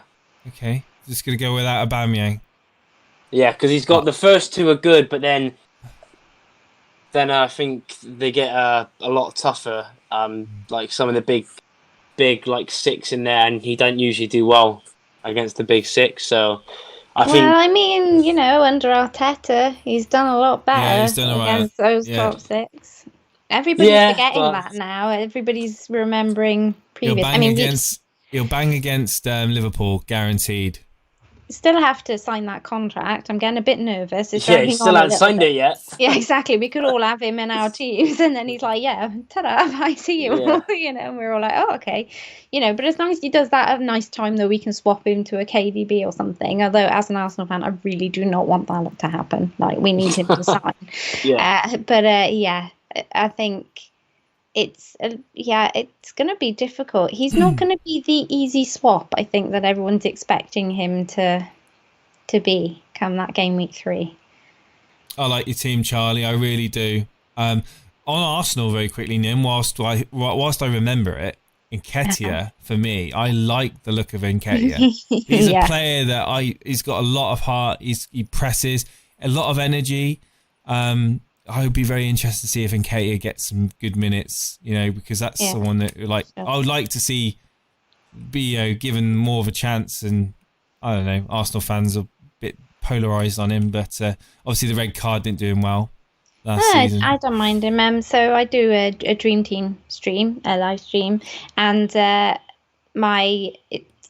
team has been gifted to us via my nonna, my nan, and she came on in the first show and she chose Rashford to be her first player in. But Nketiah has been was a part of the Dream Team for a couple of times during the Project Restart, where he did quite well before he got the red card. And there's a bit of a running theme now that we have, that every time, because my nonna appeared on the channel via phone link, that every time he now does the phone signal is that he's ringing up my nonna. So every time you see Nketiah doing the phone sign, he's giving my grandma a ring. Nice. That's what it's all about, my friends. That's what it's all about. Awesome. Charlie, mate, thank you for coming on. We'll speak again. Cheers. Yeah, we'll speak in the weekend. Yeah, definitely. So take care, buddy. Bye, Charlie. Cheers. Go Bye, Salahless, Bye. mate. Be brave. Do it. Go Salahless. See you later, mate. It's a trap. we got Boona in the waiting room. We've got to bring Boona in. Boona, my man. I thought you were busy tonight, Boona. Not for Nim. Not for Nim, he's not. Me? Busy? Come on. How you doing, mate? You busy alright? with what? I'm I good. thought you were playing Call of Duty or something. No. We needed a bit of a debrief after that stream that we did earlier. But before I continue, I just wanted to say, Nim, it's great to see you still doing your thing with everything that's going on. I know we don't really want to talk about it, but it is good to see you still here. Thank you, buddy. Thank you. It means a lot. No worries. Honestly, the support's been amazing. Thank you. No problem. That's a testament to the community at the end of the day. It's a good community. Absolutely, mate. Boona, are you, you're pretty, you've kind of calmed down after earlier on stream. It went really well, didn't it? It was quite a success. Yeah, it was good. After the audio was sorted. Oh god, that was a nightmare. I thought it was going to be Llama speaking for the full hour and a half. That would have been fun. Llama trying to transcribe everything we're saying. I thoroughly enjoyed it, and I love the chilled out, laid back atmosphere that's all about. It's such a good discussion. But yeah, Boona, I'm not really going to big up Spurs assets. I heard you on the stream earlier on say that you're not going to let your Spurs supporting ways cloud your judgment at FPL. But then I saw a previous draft where you had 3 Spurs players in. Do you want to tell me what triple Spurs train? The triple Spurs train. No, get the team up on the screen, Jason. He's got to find but it. No. I was just I literally just put it up about a minute ago.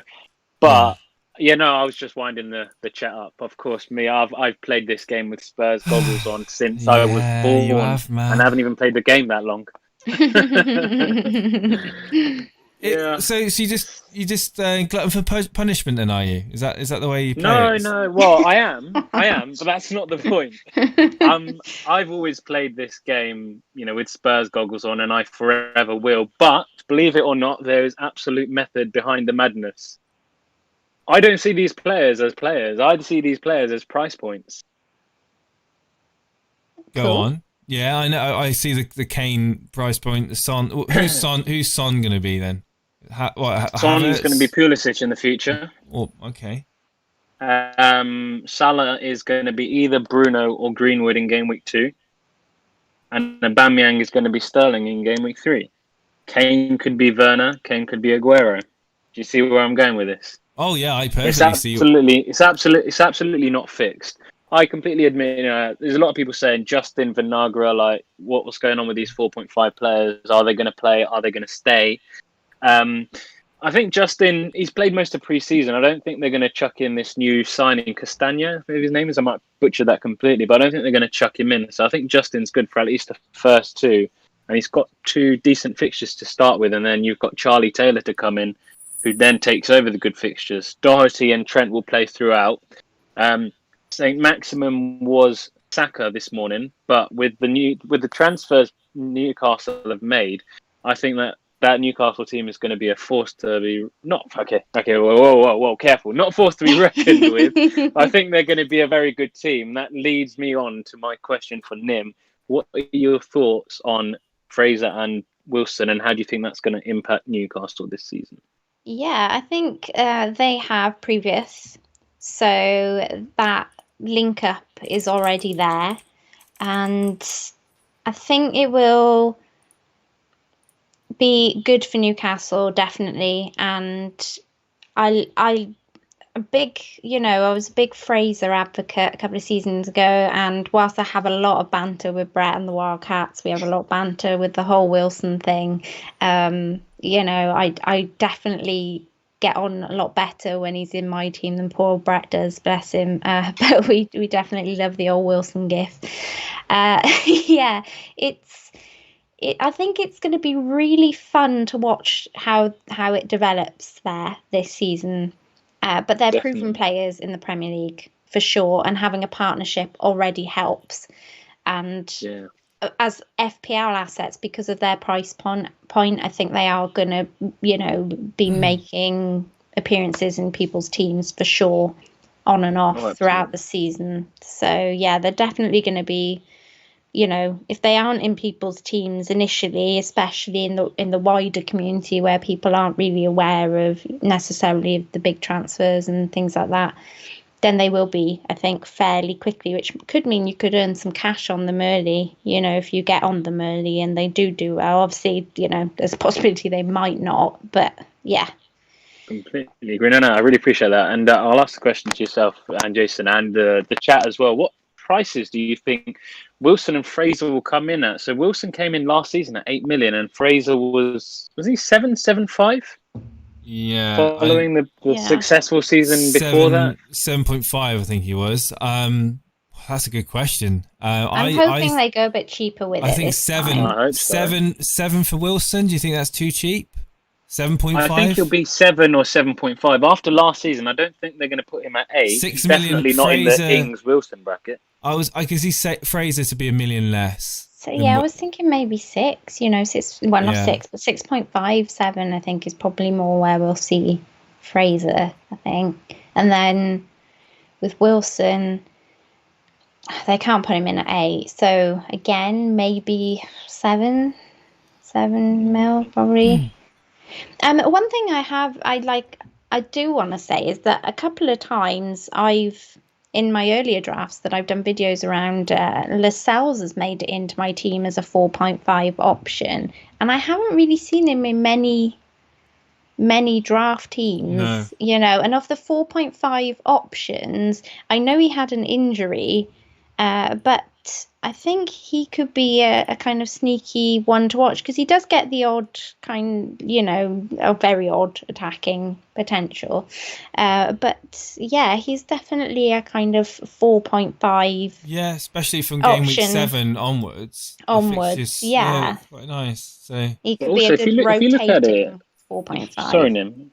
No. If you look at it as a bracket of the opening 4 games, 3 of them are actually pretty nice. You got West Ham away, but then you got Brighton at home. You got Spurs away, which is such an easy game, and then you've got Burnley at home. If you look at it just as those 4, you might be onto something there. Like Newcastle notoriously have been quite a defensively well drilled team, and like Jason said, from 7 onwards, it's brilliant. I think it's just the red lights in 3 and 5 that are putting people off, to be honest. Yeah, for sure. Well, I'm hoping they, although I've just kind of given my secret away now to everybody here on this stream, but hopefully they stay off of them because of those red lights, and I have a sneaky little pick there. Yeah, and I don't want to take over the whole stream, but just quickly, one player I'm, believe it or not so certain on is Harry Kane.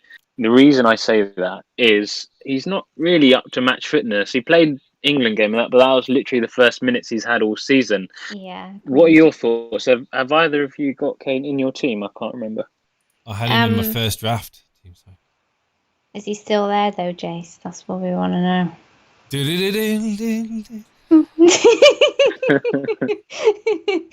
He's really giving nothing away. He hasn't made it into my team yet. I do remember owning him in Game Week 1 last season, and I did get the brace. And yeah, I'm a lot like you. I'm a bit nervous about that fitness situation for the first game week, and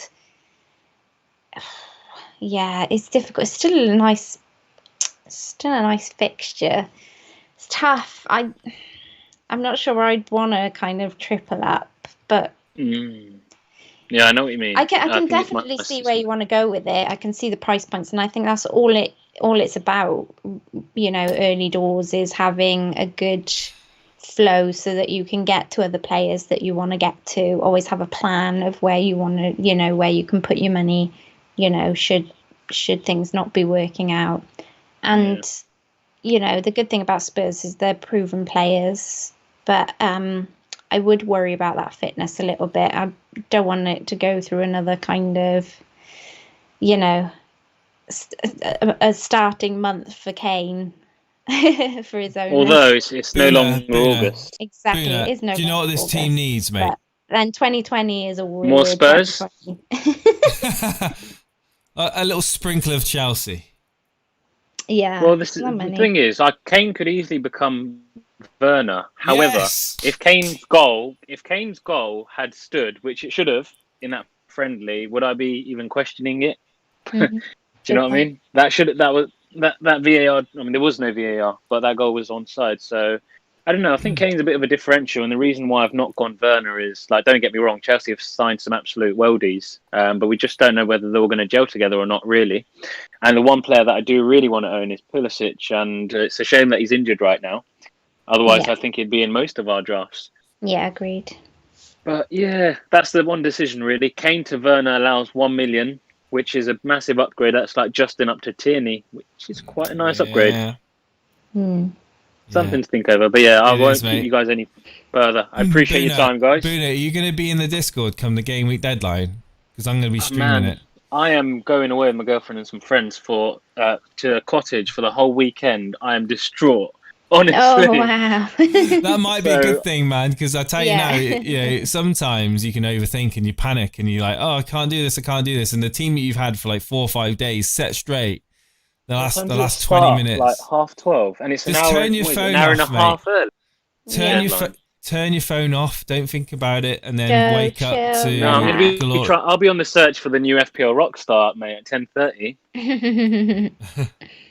Yeah, well, cool. Anyway, Boona, man, thank you, dude, for jumping on. And of course, you'll be with me Wednesday. Is that right? Yes, mate. Yep. Come on the stream Wednesday, and that team better be the same, man. Triple Spurs all the way. Always. Captain always goes down with his shit, man. I like it. Bye, buddy. Bye, Boona. Cheers. Take care. I'm only joking, Boona. See you later, mate. In a bit. Bye. See you, dude. That was me jumping out there. Right, so who we got next? I will be really, really interested to see if he goes triple Spurs come game week 1. Or whether he chickens out. That Harry Kane. I think Harry Kane, he said it himself, was the one transfer that he's not 100% on.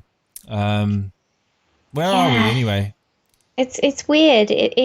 It is a difficult one, the psyche of Harry Kane, how easily swayed we are on him. He goes through a little purple patch and we all want him, and he goes through a little kind of, off patch and nobody wants him. It's a funny one, whereas we're much more forgiving on the likes of a Salah, for instance.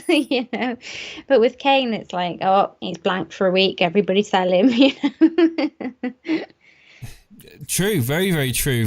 People are very, very impatient when it comes to Spurs as a whole, really. FPL Jack says, "Where is Nim from?" Ace accent. Is it not apparent?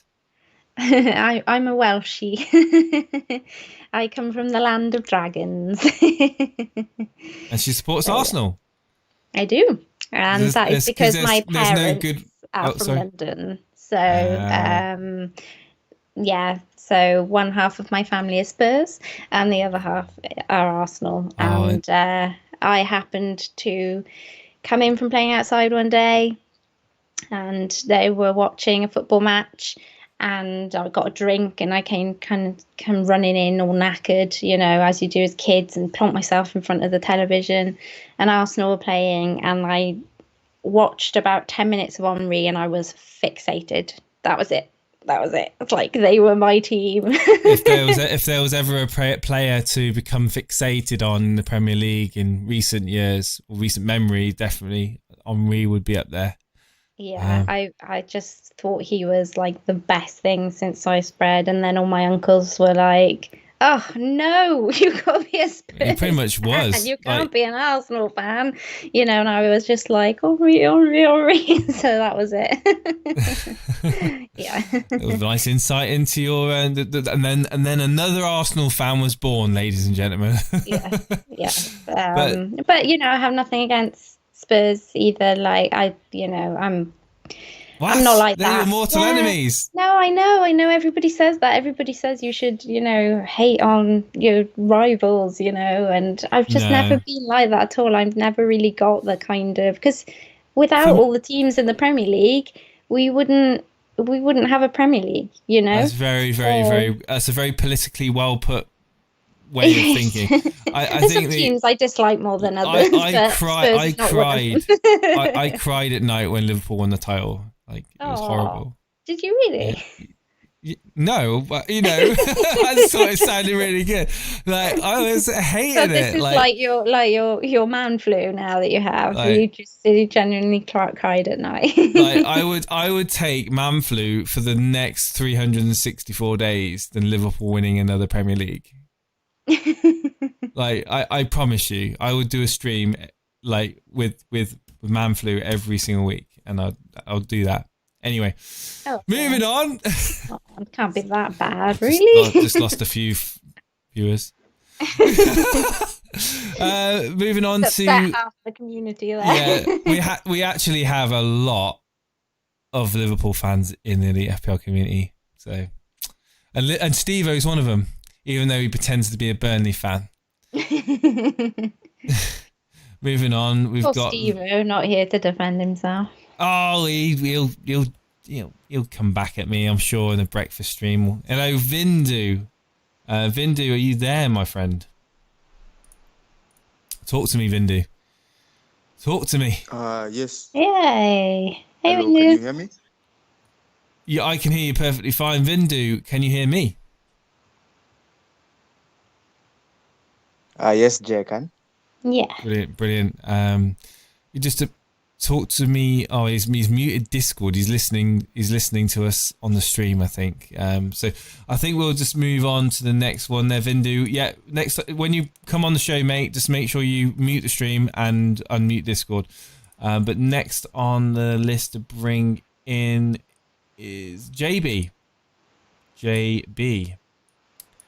JB, good evening. You're on air with myself and Nymfria. How are you this fine evening? I'm good, thanks, Jason. How are you? I'm great. And this is Hi, Betty. This isn't your first time on the show, is it? I'm sure I've seen you before. I came on a few days ago, and my Discord dropped out as I was on the mobile. Right. How you doing, man? You had a good weekend? Yeah, not too bad. Just mainly sweating over my team choices. Like all of us. Yeah. Don't know what you're on about. It's walk in the park. Have you posted there? You have. I just have visions of Jason giving this swung stature on his streams, like, yeah, I'm cool, everything's fine, and then underneath he's like a duck, like literally every 3 hours he's like, oh my god, change this on my team, I gotta change that on my team. Nim, you got me so wrong. JB, I've got your team up on the screen here. I must say, it's a little bit off the piste, if that's a phrase I'd like to coin. You've got an interesting thought process here with your bench. You're looking to be a bit smart come game week 2, aren't you? I'm mainly just looking not to waste transfers. I mean, to be honest with you, I've actually planned for 5 weeks. I'm not going with this early wild card that everybody does, but if after 5 weeks my plan isn't looking as it should, then I will consider the wild card. But for now, all these players rotate very, very well. Are you not concerned at all about the news that came out today with Greenwood and Foden? Well, I am, but I've also read the news that Riyad Mahrez has tested positive for COVID. Mm-hmm. So I don't think Pep can afford to leave Foden out. Interesting.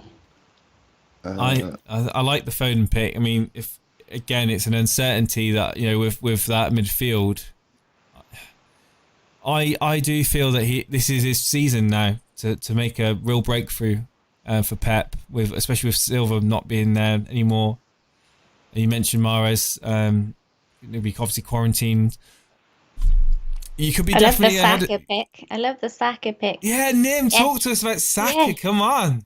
Yes, no, he is my man. I've literally touted him since the very beginning, and everyone was like, "Who, Saka, who?" And I was like, "You just watch this kid. He's gonna be gold. Get him in your team." And I got him in, and he just ticked away for me nicely, And I really rate him highly. And again, a bit like Foden with Pep, I don't see how Arteta drops Saka. He's so good. He's genuinely such a good player, and at 5.5 million, he will not be that come the end of this season. Yeah, no way. He's just way too good. I completely agree with that, and I'm in the mindset of why have Aubameyang? It's going to sound stupid. A lot of people are going to laugh, but Aubameyang's 12 million and Saka is 5.5 million. I can see what you're saying. A possible cheaper alternative. And he got quite a few minutes last season, Saka, and I think he's only going to improve. Like you say, Jason, the same with Foden, and hopefully for us United fans, the same with Greenwood. Yeah. Still waiting to find out if we can. If we do get someone in midfield that can rival Greenwood, I mean, Van der Beek could possibly take minutes away from him. The strength and the depth, where he's going to fit into the team, the Sancho saga that seems to be running on, that's probably never going to end. It'll be very interesting where we're at. It'll be great if you get him, though. I mean, it feels long now, but if you get him, you won't mind waiting. It's if you don't get him that all the waiting would have been horrible, surely. Yeah, it's not, but we've kind of fallen behind in the transfer market for quite some years now. Obviously, Bruno being a massive exception. It'd be very interesting just to see what we end up doing if the Sancho move doesn't go ahead, and if we do look at a different option. But yeah, Greenwood for me, I mean, he's proven himself. I mean, he is a talent. I was excited watching him. I'm not gonna lie. I think FPL fans that aren't United fans were excited when he got the ball in the box. He's got such an eye for goal. Both feet very, very good. I think he's earned a spot.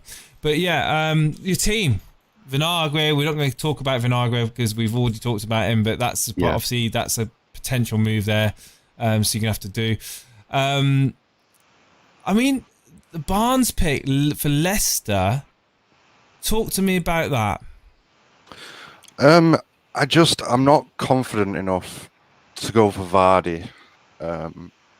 He's a lot of money, and I don't think there's many other midfielders around Barnes' price that can offer the same points in those first 5 games.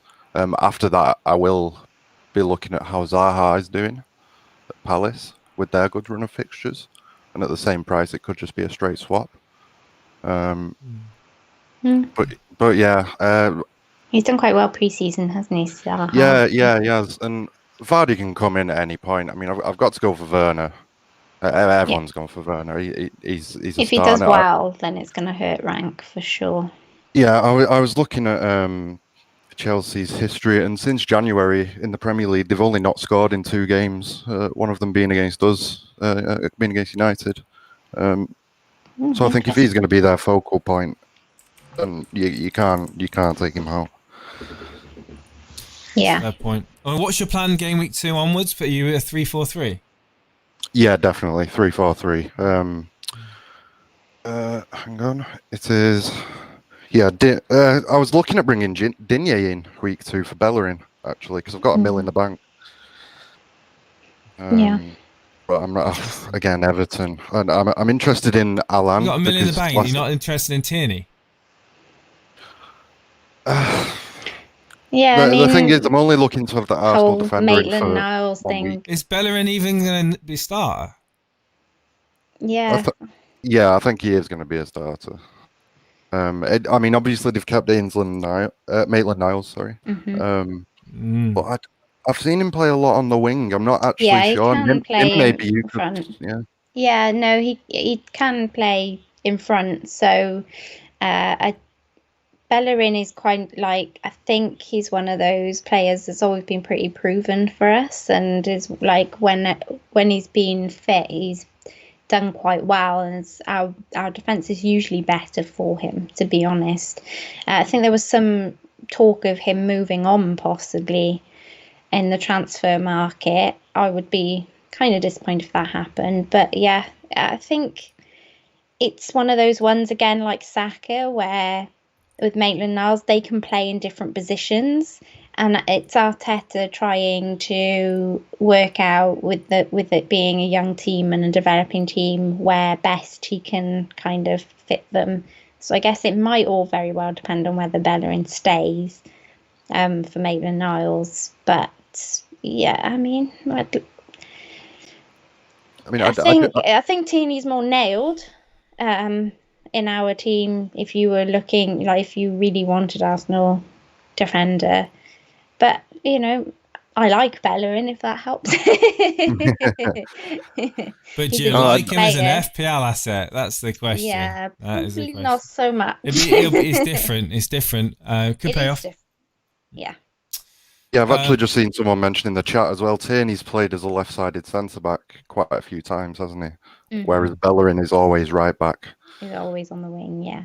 Always. Which of the Chelsea trio of Havertz, Pulisic and Ziyech would you prefer? I've heard Ziyech is an assist king. Yeah, Havertz is more of a goal threat. But then I think Pulisic, Havertz, and Ziyech, in my opinion. What about you, Nim? Sorry, where was this in the chat? In ranking in order, 1, 2, 3. Pulisic, Havertz, Ziyech. I haven't seen much of Ziyech yet to know. He did quite well before he got injured, but I really think Pulisic did quite well towards the end of last season. So Pulisic, Havertz, Ziyech as well, I think. Yeah. And you, JB? Without knowing much about Ziyech, obviously. I would just go for Pulisic, because I've heard that Ziyech likes a far post cross. And if Pulisic is running over at that far post on the separate wing, he's gonna get a lot of value. We could be triple like Chelsea defence at some point during this season. We could be triple Chelsea midfield if midfield. Sorry, yeah, not defence. I don't know why I said defence.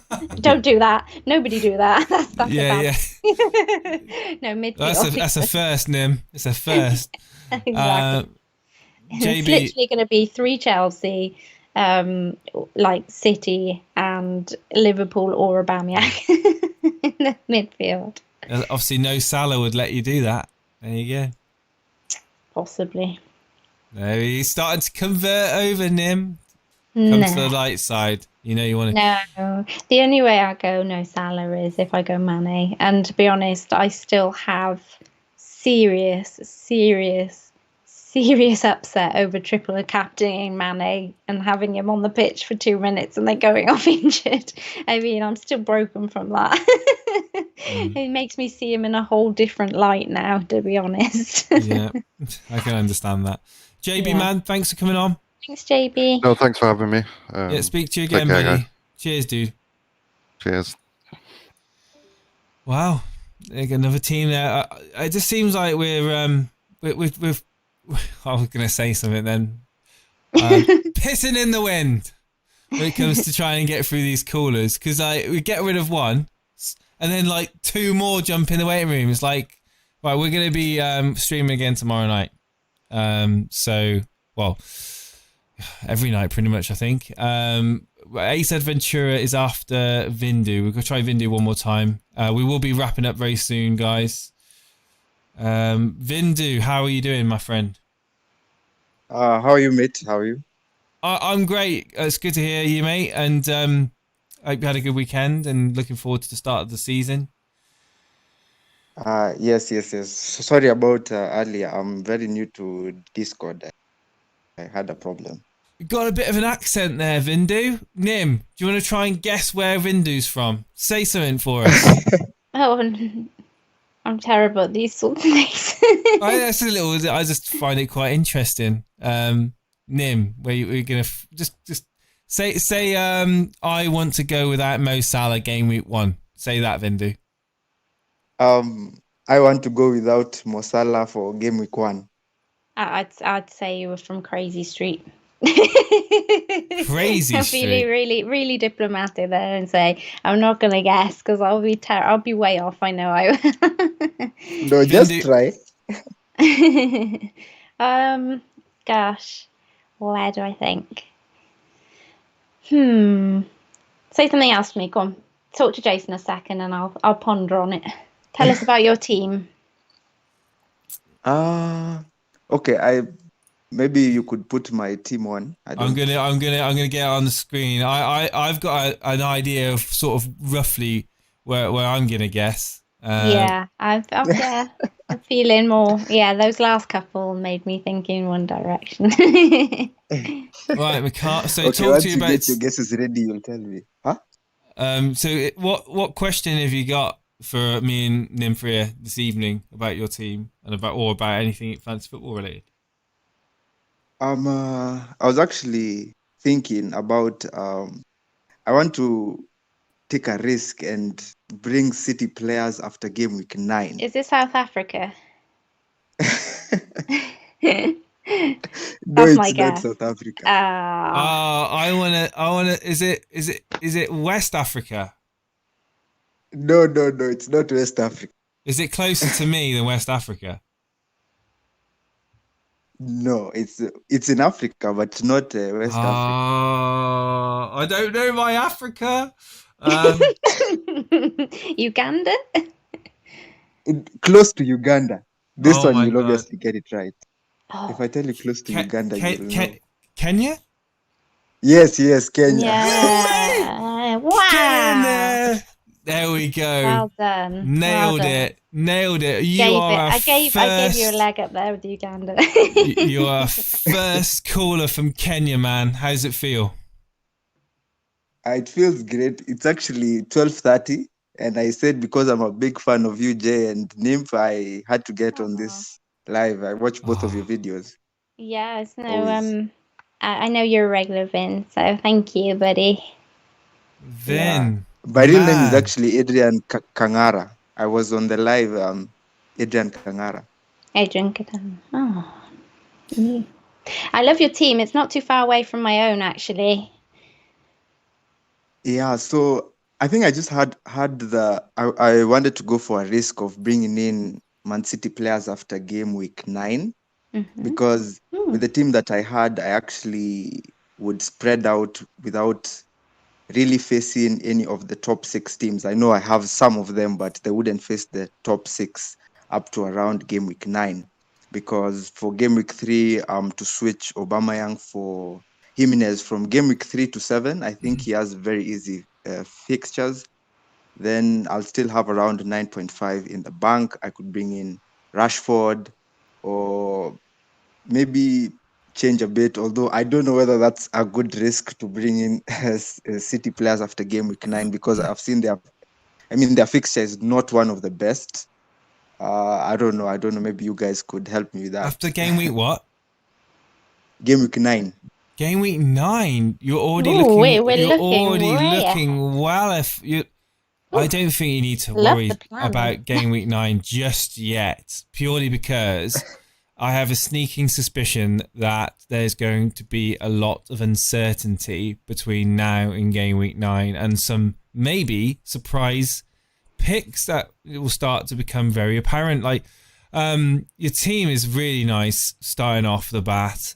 You've got Mo Salah in it, So, well done. You've decided to go with Mo Salah. Yeah. Yay, But you haven't put the armband on him. You put the armband on Bamiyang. So nice. you obviously don't rate him to do that well against Leeds. Then Leeds have done, did quite well defensively last season. So yeah, Fulham's going to be a prime target, isn't he, for Aubameyang? Definitely think that he's got a great opportunity there to score big. But no, looking at your team, I mean, where can I really pick a hole in it? I mean, you've got all the real solid picks. I like the Son pick as well. The entry into that Spurs sort of midfield, and Davis could work out all right. I'm not sure if I'll end up sticking with Sonny. He's gone in and out of my team several times. He's one of those players that I don't want to spend the 9 million on to start with, but I have that gut inkling that he's going to do something well in the first game week. So I keep kind of going, but I can't, take him out. And he's one of those players that I then think, I should leave him there. Yeah, I like Lamptey. I like Lamptey as an option. Obviously not straight off the bat, but I like. You've seen him play. I assume he's a real attacking defender, and he's really involved in Brighton's build-up play. Yeah, true. Actually, Lamptey just came on this morning when I heard the rumors about Vinagre, and hearing that, well, if he stays, Masal will probably start ahead of him. So I was a bit 50-50, although I would really want a Wolves defender between game week 3 and 7 because they have the green highlight on their fixture list. So I don't know. Although I might just as well go with Lamptey for this one. You've brought Calvert-Lewin into your team. I've seen a few people comment on it. I was going to ask you a question about it, but Calvert-Lewin, big potential now, possible stronger, better opportunities for him now with that boost in the midfield for Everton. You brought him in your team. You've brought him on the bench away at Tottenham. Are you definitely going to be benching him? That's a lot of money on the bench. And you got actually, my strategy is to play him between around game week 2 to 5 when he has a very easy fixtures, because I think now with Ancelotti he's going to be playing a 4-2-3-1 with more of Rodriguez on the attacking midfield, and probably Richarlison would drift wide. So that means Calvert-Lewin will be more of the main man as a number 9 striker. So I feel like between the next 3 games, and I don't think I would switch him for anyone in my team, because if I would compare the tightness of the fixture, I think in actually Nim's video where she actually said towards the beginning, the first fixtures, teams tend to find it harder to score or keep clean sheets. I'm just paraphrasing what she said. Yeah. So I think teams are definitely usually more defensive. Calvert-Lewin might have a tough day against Tottenham as compared to maybe St. Mark's against West Ham. Although I'm just being very pragmatic towards this approach. Anything could actually change before the deadline. Yeah, that's cool idea, buddy. I mean, it's definitely, teams tend to be far more conservative towards the start of the season. It's about not getting absolutely trounced. So they do try and get set up a bit more defensively at the beginning of the season and play it almost like us FPL managers, a bit safer, I guess. So it's a good strategy. I tend to always still try and play my attackers though over my defenders, just for the off chance that with football anything can happen, and so therefore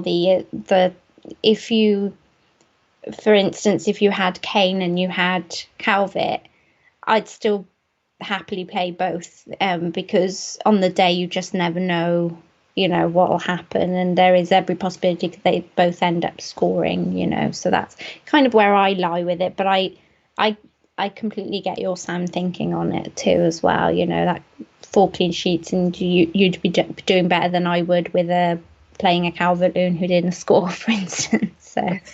True. Vindu, mate. Yes. Finishing thoughts.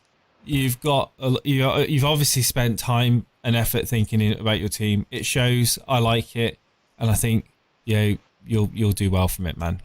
Thank you for coming on the show, buddy. It's much appreciated, and it's nice of you to finally say hello to Nim.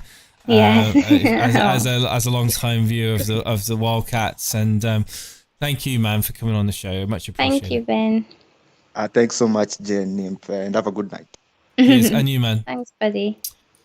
We're away from Kenya there, guys. Almost half 12 at night in Kenya at the moment. He's phoning us in. Black Flag, G Rob, Lucky Me 418, Paul G, Sal 700. I see you there.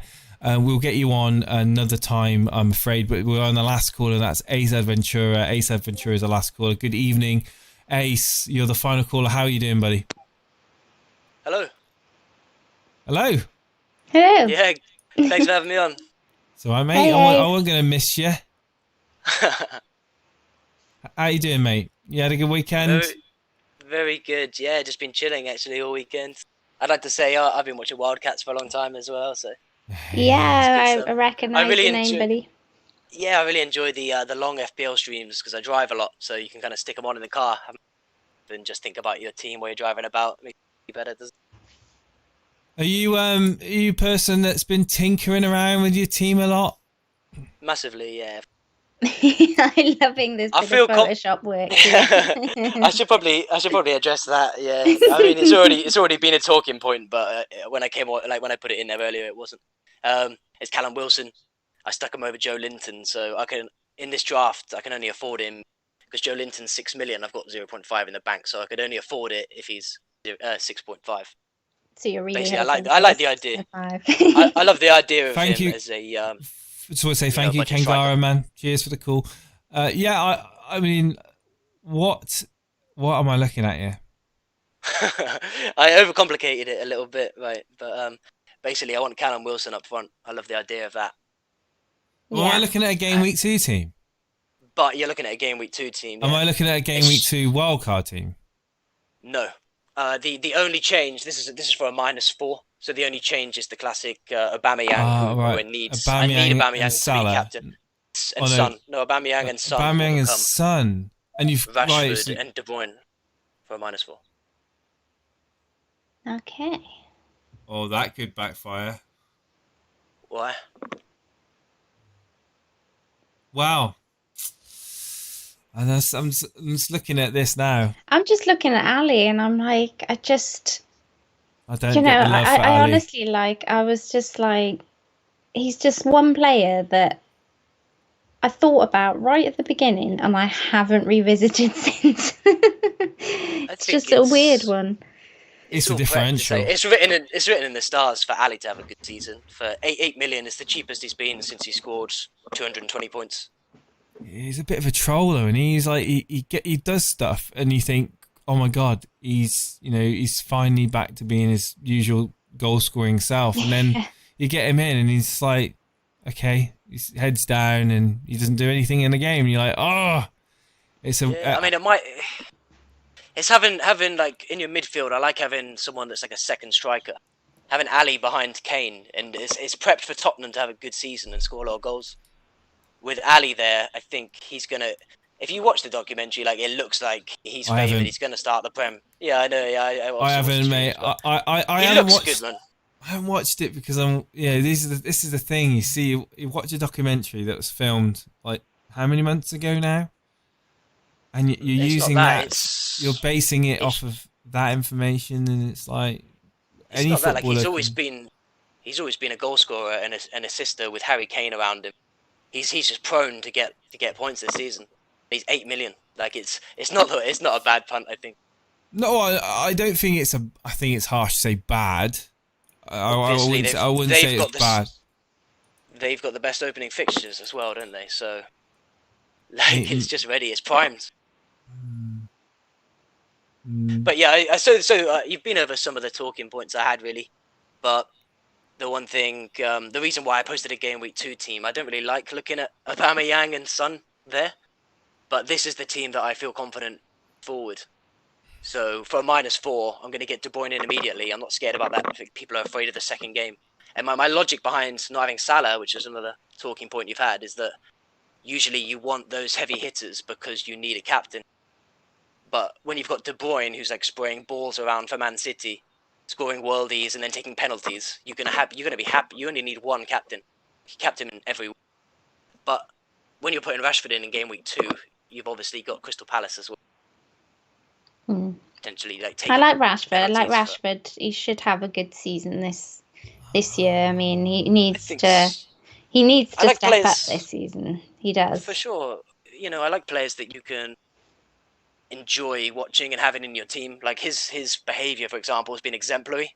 Not only is he a good player that scored 160 points last season, and when Aubameyang moves to midfield, everyone jumps on him like he's so essential. But when Rashford, who scored 160 points, is 9.5 going to midfield, people aren't getting that excited about it. I think, you know, he's been exemplary. He's ready. I think it was the form towards the end of the season. He kind of came off the boil a little bit. I mean, the limelight went to Greenwood and Bruno, and Rashford was kind of just a forgotten FPL asset at that point in time. But no, you're right. Rashford has been overlooked, 100%. 100%. I was kind of banking on Greenwood. I thought Greenwood would be my man, but after the news today, I'm feeling like, you know, cometh the hour, cometh the man. Rashford's got to step up. Greenwood might not even play, and then they're going to be looking at Rashford, who's also taking penalties half the time. It looks like maybe. You know, I think he's a good shout. So this team, you know, I feel confident moving forward. You got Havertz, Werner, Rashford. You know, another thing that we probably haven't discussed yet that nobody likes, but it's having the rotating keepers, but also the rotating Lamptey and Walker. So every week I'm gonna that double up. I'm gonna have every week of the better fixtures. Headache. And the other bonus I see to that. I don't think so at all, man. Because if you look at the fixtures, it's one of the best rotation pairings we've seen. And not only that, but you're also getting a backup keeper and a backup. So he's going to double up with either Brighton or Southampton each week. Every single week, I'll have the double up on the better fixture. But not only that, like, you need a strong bench because of COVID. So I'm constantly going to have a strong bench because of this approach. Is my thoughts. Any week, if McCarthy can't play because of COVID, I've got Ryan there. So like it's like a insurance-backed guarantee, you know.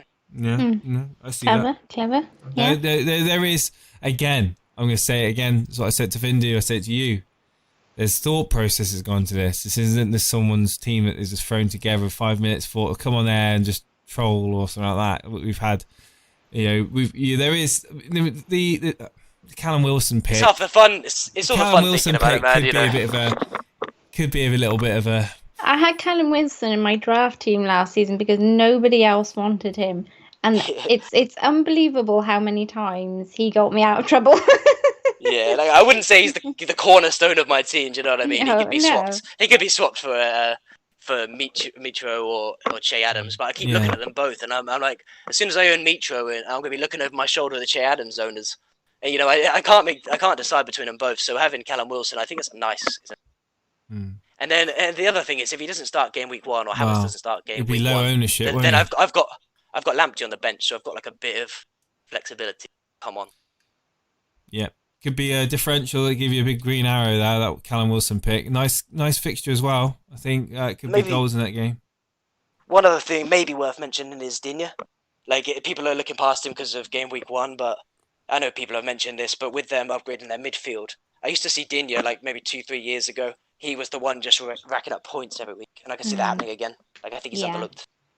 They've got awesome fixtures after Tottenham. I did my my part of the bus draft in my five draft teams video, and Digne was in that for that very reason. You know, he's one that we all love because of how much he gets forward, and I think. Last season, obviously, they had their issues, but, you know, they're obviously trying to address that. And if they do, and Digne is allowed back to his form of the previous season, then we'll all want him in our teams, for sure. Because he does everything that we need him to do. 0.5. So if Joe Linton's, if Callum Wilson's more than 6.5. I was just about to say that. Yeah, if Callum Wilson was 7, where are you going to find that? I possibly would... I can scrape it from Ryan or Lamptey, can't I? Tierney in for Dinya. What's your thoughts on that? Definitely, yeah. I mean, I can, or for Doherty because the risk. But I could also scrape out Lamptey, couldn't I, or Ryan if I was desperate for Joe Linton. I mean, for Callum. Yeah. Yeah. Great, cool. Ace, thank you. Long time viewer of the show, long time supporter. Yeah, that's all, guys. Cheers, man. Thank you so much. Thanks. Cheers, guys. Take it easy. You take care, buddy. Bye, buddy. Oh, Dre Zera, finally, man. Very quickly, because I see you in the waiting room. What you got to say, buddy? Welcome and good evening, good morning, good afternoon, and welcome. Yo, people, what up? Bring I in was the energy. just about to fall asleep with my night nurse, and then all of a sudden, Dre Zera comes out of nowhere like a Pokemon. Roy Z's in here in the house, and just like surprise, you know, giving it large, giving it beans. Dre, what's the latest on Brewster? The latest is that I feel that he's definitely going to be playing. Well, he's definitely not going to leave Liverpool before game week 1, and therefore it's chill. I think if he's going to move, I think it'll be closer to the deadline. Cool. On loan. You got him in your team? Yeah, man, it's chill. Like, I've sent the draft over on that team screenshot thing. Well, only bring right. So again, guys, if you didn't come on tonight, I'm back on tomorrow, and we'll prioritize anyone that wasn't able to come on tonight to talk about the team. Dre, how's life? How's things? Steve told me that he had a really, really enjoyable podcast with you the other day, and it went on for like 3 hours. Yeah, man. So the podcast episode, which is on the Dre Zero Uncensored podcast channel, which will be available in a couple of weeks' time. It'll be. I believe it will come out on the 21st of September. So do check it out. And I believe for all those Elite FPL members, I think Steve has told me that it will be available on the members. Section of the channel the day after. So it's good. And of course, any of you too are more than happy to come on the podcast. Mate, and we can talk. We could talk about various things. We don't even need to talk about FPL. Me and Steve-O certainly didn't. So yeah. Talk about anything. Let's talk about the team. Let's talk about we'll talk about whatever. It's completely uncensored and anyway, the team. So I picked McCarthy and Gunn as my goalies because even though McCarthy is more nailed, I always have this paranoia that Hasenhüttl to be like, nah fam, I'll pick Gunn. So that's what I did. I've got the power 3, Trent, Doherty and Tierney. I think that I'll probably keep them for the whole season. Tad. Tierney, got the Tad. Yeah, I've got the Tad. Tad intact. Oh man, that's a good acronym right there. I didn't even realise that. I actually felt that since Doherty moved to Tottenham, I'm like, you know what? Mourinho loves defensive football. Doherty does some mad ting returns. I'm like, yeah, fam. So we move on to the midfield. Havertz is a generational talent, and if it weren't for Pulisic, injured or not in all that jazz, he would have been in instead of Havertz, and Havertz is in. He'll play some part of game week 1, I believe. With the news in breaking the last 20 minutes that West Ham are in absolute disarray. Have you guys heard the news? No. So apparently there's big rumours happening right now that David Moyes is walking away from the club. Wow. Oh. Because of the fact of partly because of the whole Grady Dybala, I butchered his last name, the young man that went to West Brom, because that has really divided a lot of West Ham players, because Mark Noble even spoke out against it on Twitter the other day. So I think because of that, if we're moving on to FPL, Newcastle seem quite good against West Ham game week 1. Son. That's why you should all have yourselves in your team. Wow. Why am I promoting this? I should keep this quiet. Well, I mean, if people are picking Lascelles, then we all got to thank Nymfria for that, right? Son, Aubameyang. I mean, they're just great footballers, aren't they? I have Brewster in my team. I doubt that he may play minutes if he's playing for Liverpool, but if he doesn't, then I've got an okay bench. Mitrovic and Werner, they're templatey. So yeah, Vokins, 4 million option. He played a bit at the end of last season. He might sneakily come and play. I doubt it though. But yeah, that's my team. Greenwood, third bench. I think if he gets suspended by Man U due to non-family friendly behaviour, then I may have to rethink my options. He won't be suspended, mate. You can't afford to suspend him. You'll be fine. I'm loving the Dallas pick. He's made it into my team a few times now. Obviously, I think a lot of people are kind of glossing over him because of that Liverpool fixture, game week 1, but Leeds were solid defensively last season, and they have some attacking threat in their lockers, that those Leeds defenders, Dallas and Ayling. So 4.5, everyone's saying they're scraping around for options. It might just be a kind of if we can kind of gloss over game week 1 a little bit with some of these 4.5 options and look a bit further ahead, then these sorts of players could be, they could be good options. I would say so. I think the thing is, I initially had Ayling in my team, but then I did the thing where I actually looked at heat maps and compared the between them in the championship season. And Dallas, literally, his heat map is literally all over the pitch because he also plays. He also plays left wing back as well, and he sometimes plays on the left wing in average position. So, and he just plays everywhere. So I feel like Dallas has got a lot of attacking threat. So that's why I picked him over Ayling, because also Ayling sometimes tucks into centre-back as well if they're playing 3 at the back for Leeds. So, yeah, I'm quite happy with my team. The only thing I want is Pulisic, if you're listening to this podcast, I hope you get well soon, and hope to see you in game week 2 or 3. Oh, that's kind. Great. Thank you, man. Thank you for coming on. Crazy, man. Great. We're apparently only a few likes away from 200. Do you know what that means? What this means, people, is that I see we are on 194 likes now. Man like me, I like my round numbers, like my 12 times 10 equals 120, but you add the 80, that equals 200 likes. So hit that like button, guys, if you haven't already. Hit it to 200, and oh my lasagna, that's going to be good in it. 200 likes, people. Let's get to 200 likes before 11 p.m. UK time, guys. Let's do it. Dre, don't forget the subs.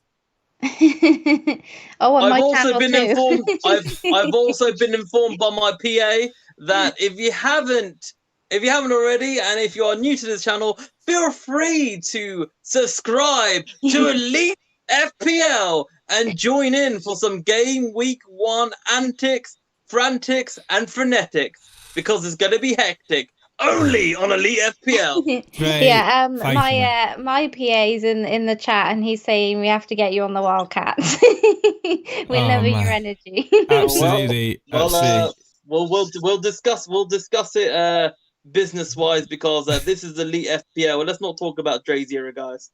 Dre's era, absolute legend. Thank you, man, for coming on and finishing up for us.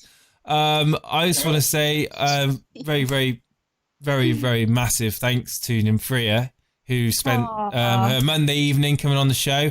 Nymfria, it has and is and always will be a massive part of my weekly podcasting that I come on. I watch. I don't watch a lot, to be honest with you. I ain't got a lot of time. Same. But it's what you do with the Wildcats. Very, very enjoy what you, Jano, Brett, Kurt do. And you have time. I find it amazing that you have time to do the stuff for Fantasy Football Scout and your own channel, all the graphics. Like, I've always looked for the secret of printing more hours in the day, because I just find the days just fly by. But Nim, thank you so much. And guys, if you haven't, if you haven't gone to her channel yet and you haven't already subscribed to her, she literally is pumping out the content. And it's in fact, can one of the moderators just put the link in the chat, because there you go, just boom, straight over there, and give her a sub and check her out on Twitter so as well. No, honestly, I've been big fans of yours, since you guys set up, and Elite really and Wildcats, we've always had this kind of this bond, I guess. We just vibe. We know where it's at, and it's community, and that's what the FPL is all about. So I just thank you so much, and thank you for having me on. I really wasn't sure about it tonight, but you've been so great, so welcoming. So thank you. It's been very enjoyable. Thank you, Nim. And let's not leave it a year until you come on again. Yes, not a year's anniversary this time. Thank you, everybody in the chat. You guys have been awesome as always. Thank you for the people on Twitter, people on Periscope, Facebook, anywhere else. I will see you again tomorrow night, and it'll be a special night tomorrow night. It'll be the inner circle of Elite FPL. We're going to be the moderators on, and the close, hardcore OGs of the community will be coming on, and the callers that we never got a chance to, we will be obviously getting them on as well. Thank you, guys. Have a good night. I'm going to go and have some night nurse. Take care.